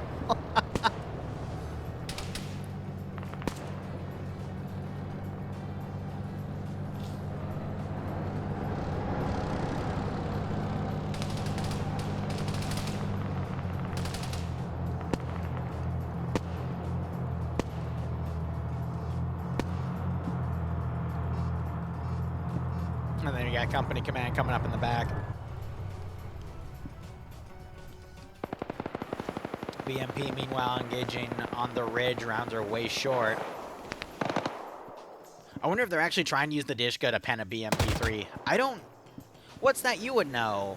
Did Dishkas penetrate BMP3 armor? I'm not sure they do. BMDs, definitely. But BMPs? I don't think so. BTRs, definitely. But I think a BMP is more heavily armored. It can do damage to things like its turret and whatnot. But yeah, especially at these ranges, there's not going to be any penetration. From the side it can pen, yeah, but again, not at these ranges. I mean, that's, if it was still in the red here, then yes, but green and even blue, definitely not. Yeah, point blank, of course. Now I'm hearing the miniguns firing off. Still no Op4 casualties. We're seeing the M134 starting to fire. You can see some of that spread, though. And they're trying to move the turret back.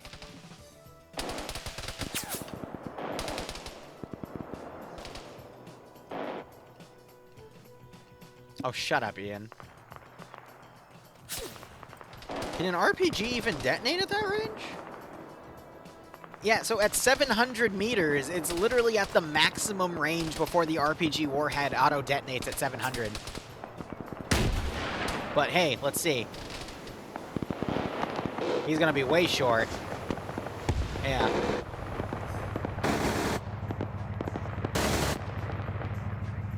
Ian, run, it's bigger, Ian.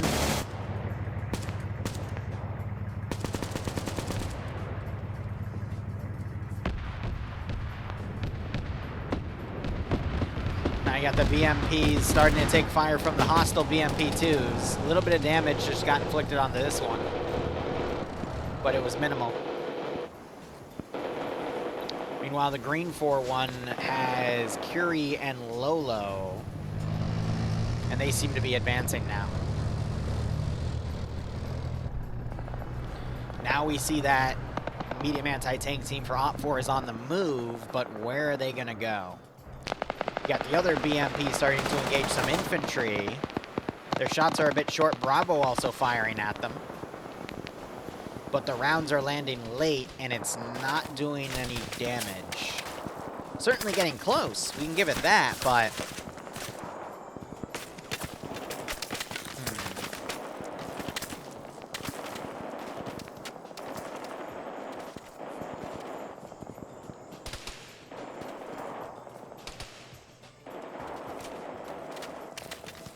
This is going to be a long game. For reference, the previous round was going to wrap up in 2 minutes. 1 minute, actually. So, I'd say Green 4 is definitely going to go for a stall. And then Op 4 are just going to slowly advance through. But once they get to this actual ridge line, I'm not sure if they'll be able to advance with all the suppressive weaponry here, but we'll see.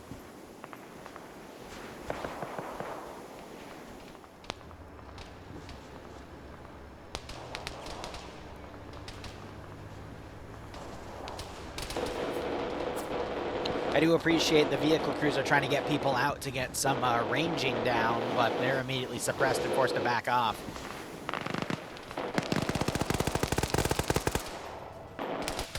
Now you got the 134s trying to suppress here. Tracer ammo's helping them try to range. They are getting wounded up here, but they're still up.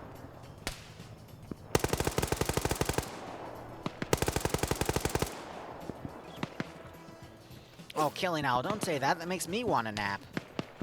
All right, we're about to have our first bit of contact, which it's Echo, the medium anti-tank team for Green 4 versus Alpha 2, one of the rifle teams for... Why is a rifle team fighting a medium anti-tank team? Why is the medium anti-tank team trying to go... There's so many questions. How did that man just survive 3 headshots?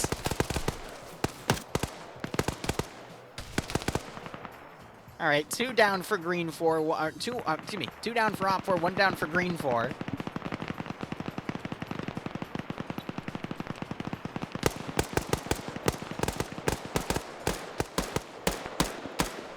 Why is a 4-man team super ahead of everybody out? Like, there's so many questions. This fight honestly shouldn't really exist in the first place. Oh, I get it. Echo's trying to steal the light anti-tank of this team so they have more AT to utilize. That's why. That grenade gets absorbed by the tree. More grenades being thrown back in retaliation.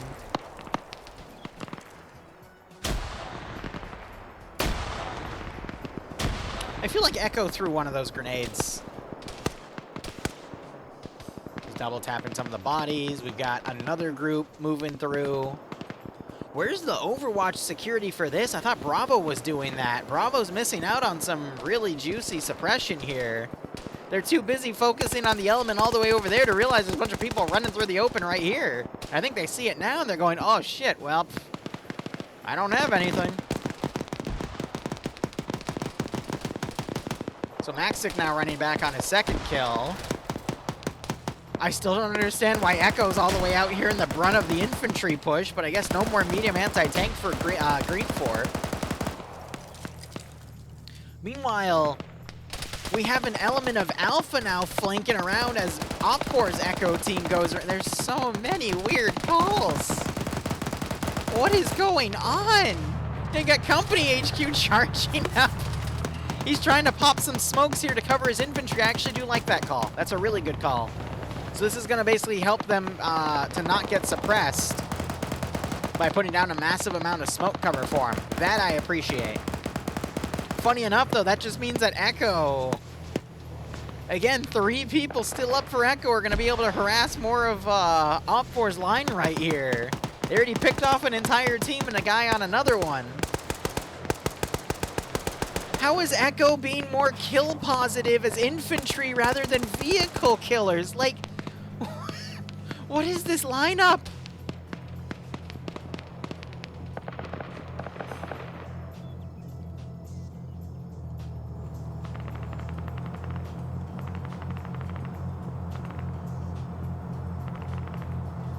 Now we've got a single medium machine gunner going up ahead to challenge this Hilltop team to the point he's getting red on redded.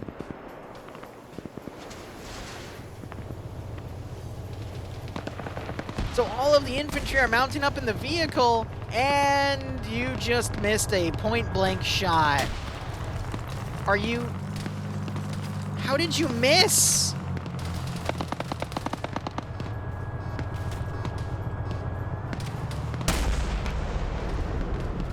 And he hit the cage. Nope, nope, it's smoking. That's gonna cook off. Wait for it. And they hit it with more. He hits it with all of his medium anti-tank, by the way.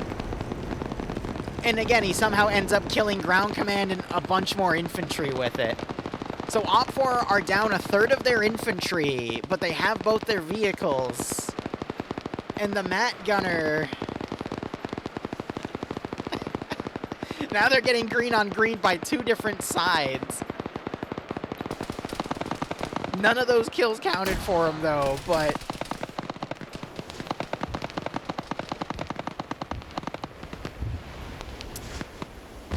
No, No, he would have gotten that kill with one shot regardless. That's not an issue, because that's not a vanilla asset. That's a modded asset.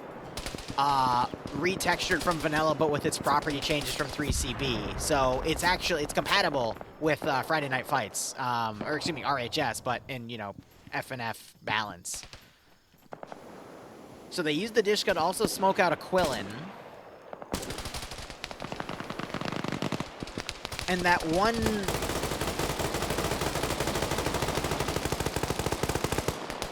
Kabumi died and slid down the ridge. Okay, Green 4 might actually win this by proxy now because they lost a third of their infantry.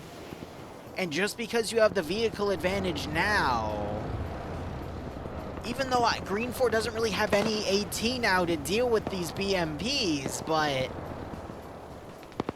my head hurts.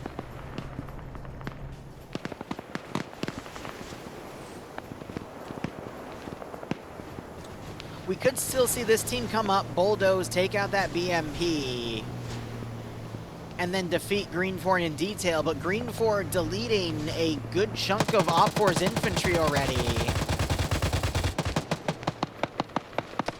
Could do some damage. Now they're side hitting this BMP.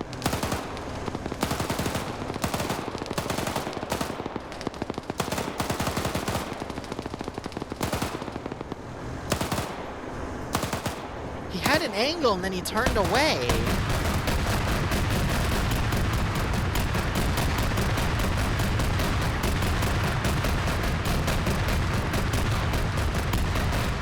So why is there a BMP-3 in the open right here to get sniped by the BMP-2s?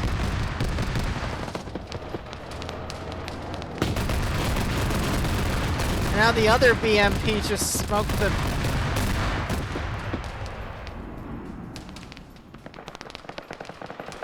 Green 4 victory.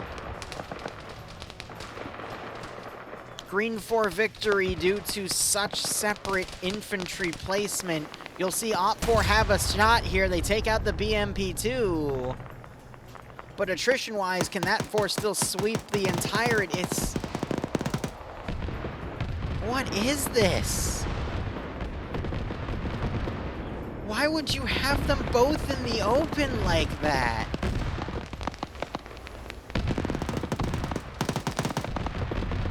Meanwhile, this guy just turned out, he's speaking like, I don't know what's going on. Might be a battle behind me, I don't know. Explosives going off.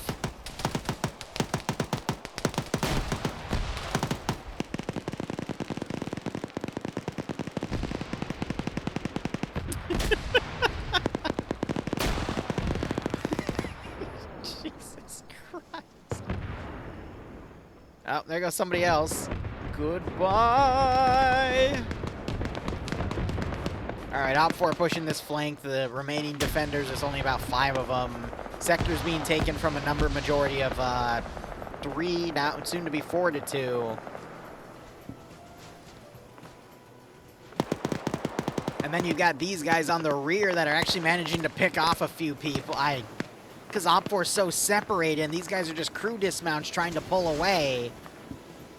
So again, I think Op4 is going to be able to take this sector, but then transition to that final one.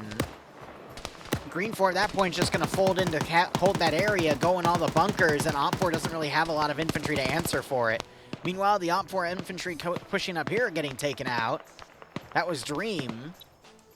Now, we just have the rest of Op4 trying to fan around here. Could still see the other BMP that Green 4 has get sniped by Echo on Op4's side, but...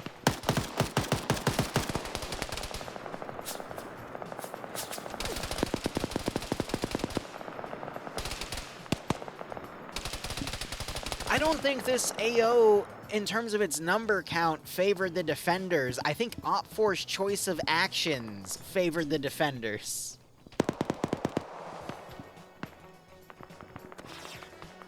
Now we got smokes going up here to range.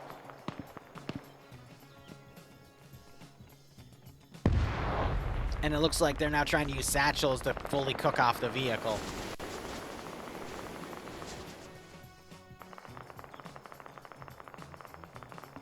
Ah, yes, Dream. Easy come, easy go. There's Sector 2 taken. I want to see Norse on 3 kills here, potentially get a good grenade throw, but I think he's about to get outflanked.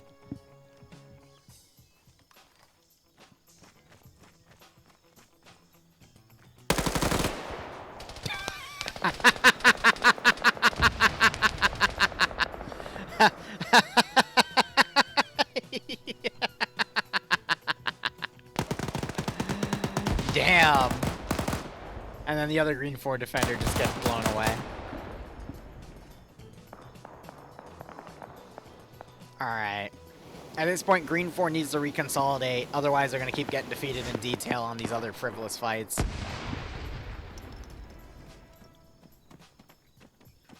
Frivolous friendly fire Friday night fights. Good freaking God.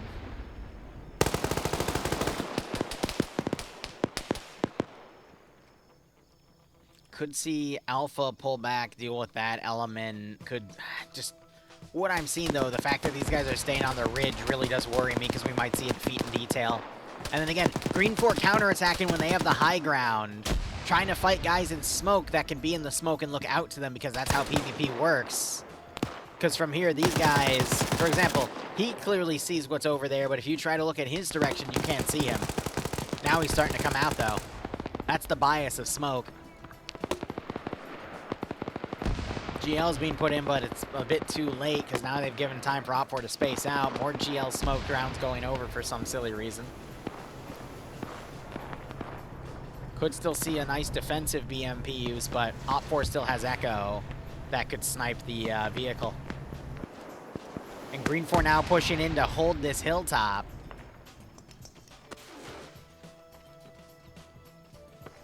Look at that grenade. Wow. Wicked airburst there, but good God.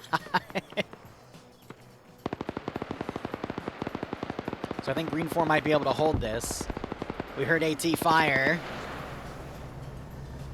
I think that was Echo. I don't hear a detonation, though.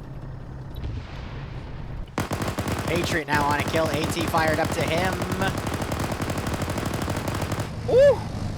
He literally saw it coming and immediately ordered his driver to freaking step on it. The rocket slowly got bigger. Vaughn struggling to get an accurate hit here.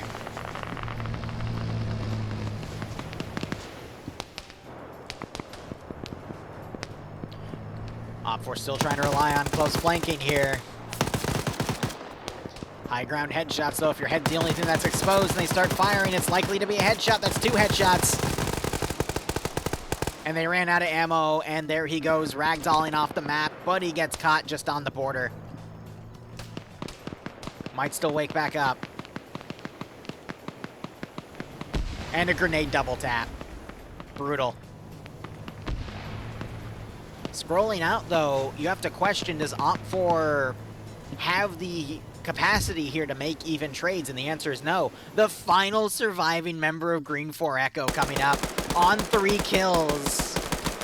Can't line up a shot. Never mind. Gets Fawns. Does attack reload. Other guy goes prone to avoid him. It's Salt. Throws a grenade. Good bounce, but then it rolls. Oh, here we go. Cullis is going to end him with the 84, and there it is. And I know Cullis is smart enough to double tap. There we go. Again, Green 4 Echo getting around 12 kills because they wiped the entirety of Alpha and just picked up a few more right there by playing medium anti-tank. Without actually getting any vehicle kills except for the transport because there's so many weird calls with this one.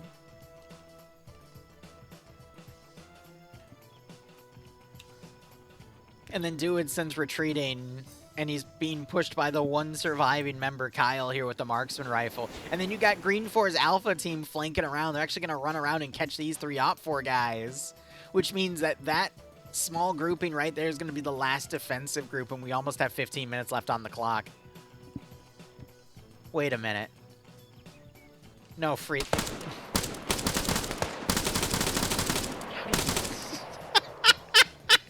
Okay.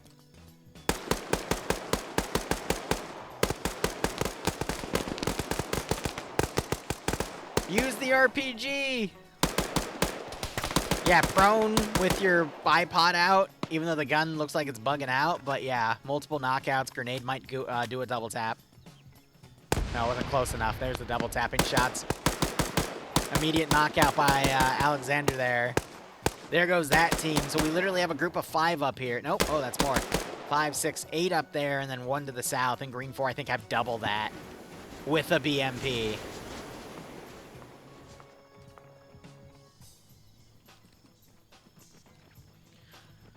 Teams are meant to be, gosh, Green 4 is a militia faction just using IRA as a base kit with CIA handlers under Delta and Echo versus Op 4, which is meant to be, again, Serbians are being a fill-in kit, but it's meant to be the Sarani Defense Force with Chinese as the Delta and Echo as special forces, which I like the special forces ideas. I don't think I need to call an Inter-Audrey Hado channeling here. It's just, this is now going to be a long-range fight. Green 4 still have their BMP. Op 4 do still have medium anti-tank, but can they snipe the remaining BMP? Because if they don't, then the BMP is just going to lock the area down. There's a rocket. Might? Nope, short.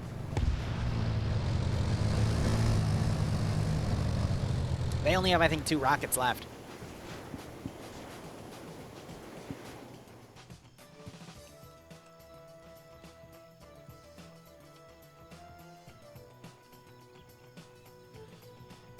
Yeah, if it's moving like that, you don't want to waste a shot there because you're almost guaranteed not to hit it at that point. This is going to go to time. Just because I don't think Op 4 is going to throw themselves on Green 4's sword that quickly.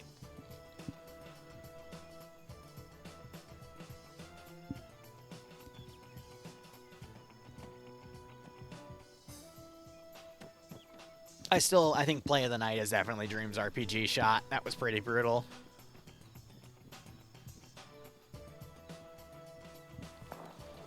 Now, if they get an angle on it while it's static, it could be doable, but we'll see how things go.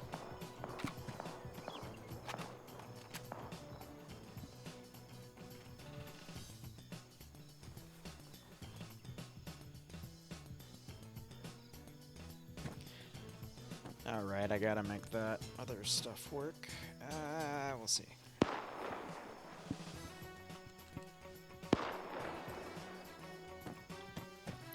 POV of him pointing out and everything. He's got Salt here trying to find where the vehicle is. Meanwhile, the vehicle, I think, is in a little bit of cover right now.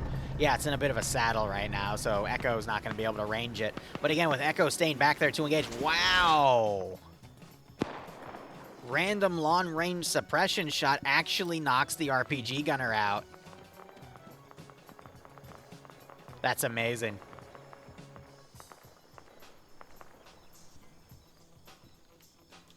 So they've separated in 2 groups of 4, and then you got the one right here. All right, come on, Chris Kyle. You can do it.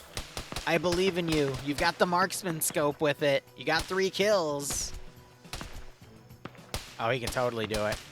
Can Chris Kyle channel his Inter-Audrey Hado and somehow defeat all of the Green 4 in the AO in 12 minutes? The answer is no, but I like to curse him nonetheless. Tackleberry, meanwhile, has that red dot, and he's literally relying on them skylining to shoot at him. I mean, it's already worked. Oh, wait, no, that's a dead Green 4 guy. Never mind.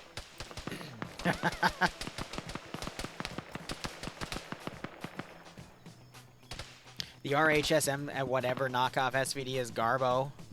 That's the M76, and it's literally just an AK rechambered in 7.62 by 54. That's an RPG.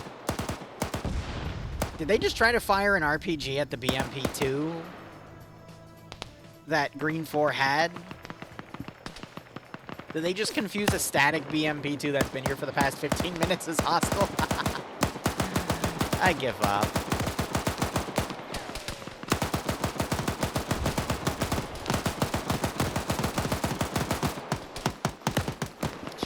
meanwhile, up here, still harassing Green 4 Alpha as they trickle in.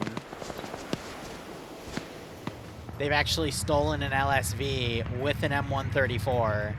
They could just charge on the Charlie's remaining member there. Yes, double tap the vehicle that's already been AT'd and satchel charged. FNF? Confused? Never. They're giving the AT weapon back to... They're giving it to Yanni.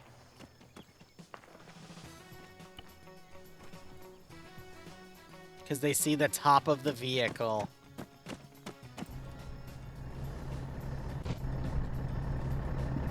Why are you pointing the gun all the... What's over there? No, they're making it maybe face the rear because the engine's in the front. No, okay, I thought they were being smart for a second. My bad. Because if you just use the crew compartment as spaced armor, it's unlikely that you're going to take a critical hit. That would have been smart.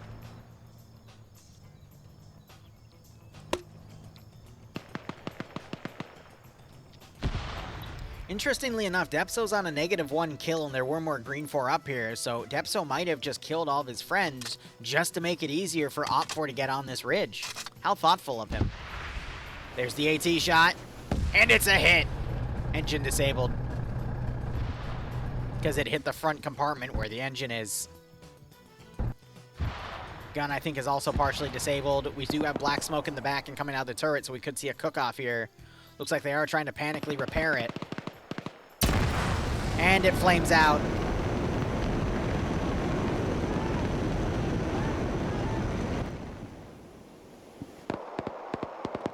Fuel tank ignition.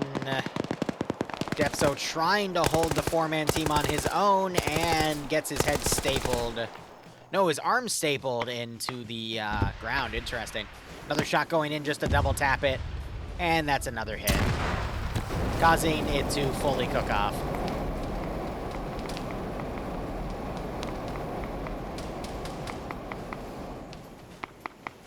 Oh boy.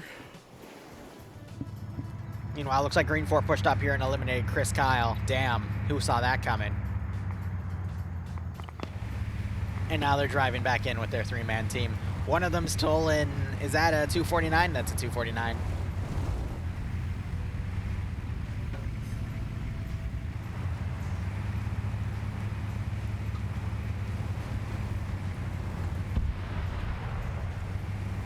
Yeah, they're called fuel tanks, and if they ignite, yes, they do pretty much turn into flamethrowers. Alright, regardless, numbers-wise, it is 4, 5, 6, 7, 8 versus 1, 2, 3, 4, 5, 6, 7, 8, 9, 10, 11, 12, 13, 14, 15. So nearly 2 to 1. Think Op 4 can do it? There's 8 minutes left on the clock. I think based off of time alone, Op 4 can't do it. There's 16? I missed one? Well, even then. Wait, what are you doing? What the fuck are you doing?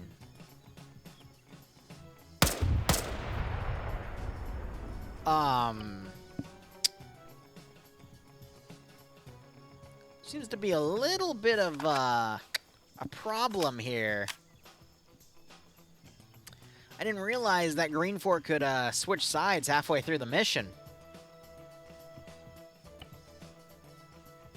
Bro got confused. Well, he's only got a red dot, so he can't see if they're friendly or not, so he just starts shooting at forces right next to the object. I'm trying to rationalize it, believe me.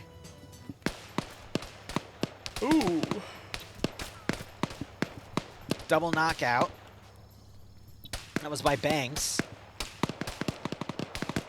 Got some fire on Echo from, looks like, Eric figured it out. He dropped his backpack so he could get a stamina boost. We have a double wake up now.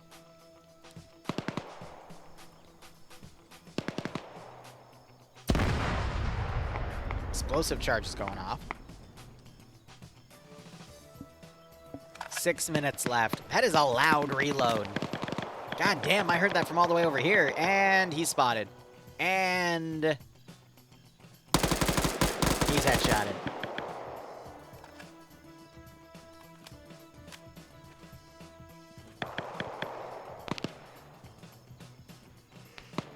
Ay, ay, ay. He's a triple H.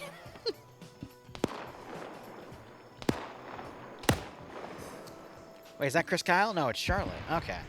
Same thing. Who actually stole the M76?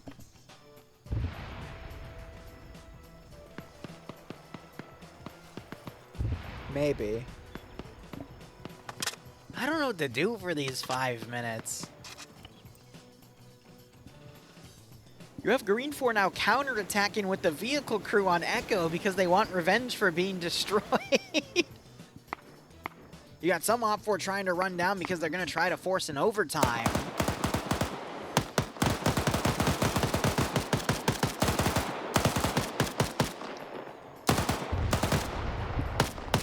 Yeah, because the sector includes those areas there, but if Green 4 get a person in the zone, theoretically,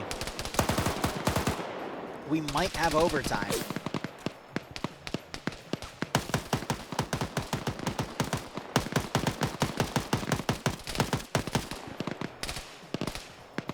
I'm not sure if Yanni just got the kill on that person in the bunker, but they're not there anymore. Meanwhile, Green 4 now pushing and eliminating Echo. Utilizing grease guns out of everything to use. Imagine playing F&F and getting killed by a grease gun.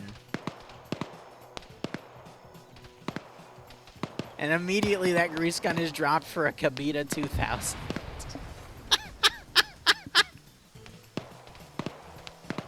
And now they're carrying the static over.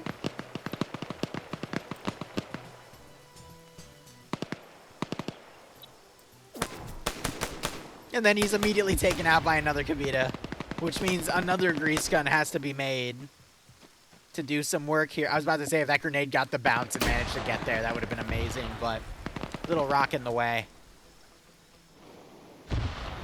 2 people on Overwatch pulled back. I think 1 died, 1 pulled back, so that was Nick.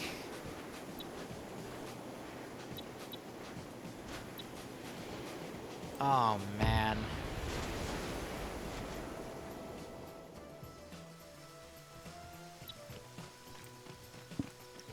The grease gun supremacy. That's exactly why you normally don't win with a grease gun.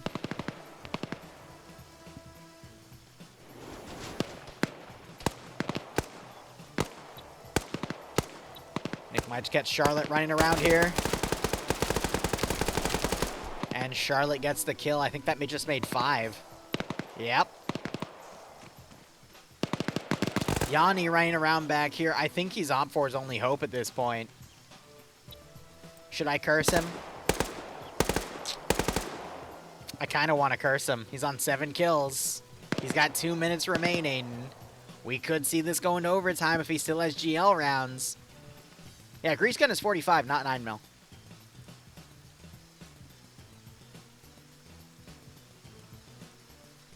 But he's got to be in the zone and stay in the zone the entire game, and that's the hard thing. You want to see if he can do it? All right.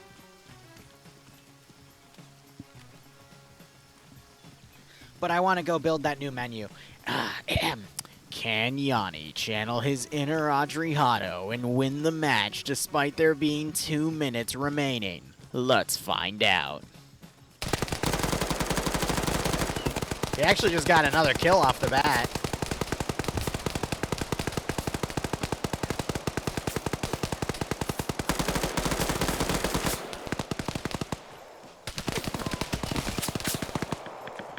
Come on, random headshot.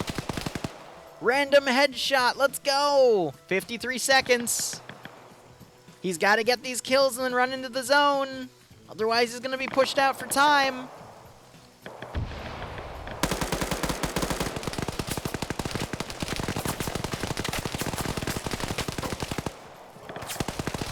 Nope. 32 seconds. Awesome. All right, GG. Oh, wow. In that time, the other people up here died. Who do we have? Alexander on 3, Charlotte still on 5, Korvac on 2. He woke up. And he's out of the zone, bandaging. 6 seconds remaining. GG to green 4. So much so they even start green on greening. They're firing at each other. Jump. All right, there it is. All right. We'll be back in 40 minutes for the next Zeus operation, 40K with 5th OML, and we'll see who we can bully. Thank you so much for watching. Go operate operationally. Enjoy the rest of your day or night. Cheers, and have a good one.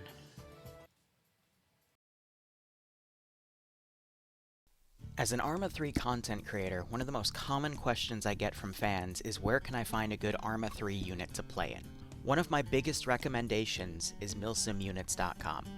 You can click on the Arma button on the main browser, and it'll take you to a page where you can see various different Arma unit listings. Each listing has a nice picture representing the unit, a brief synopsis, and the information you need to join the unit. Unit leaders can also sign up on the website for free by simply joining the website's Discord.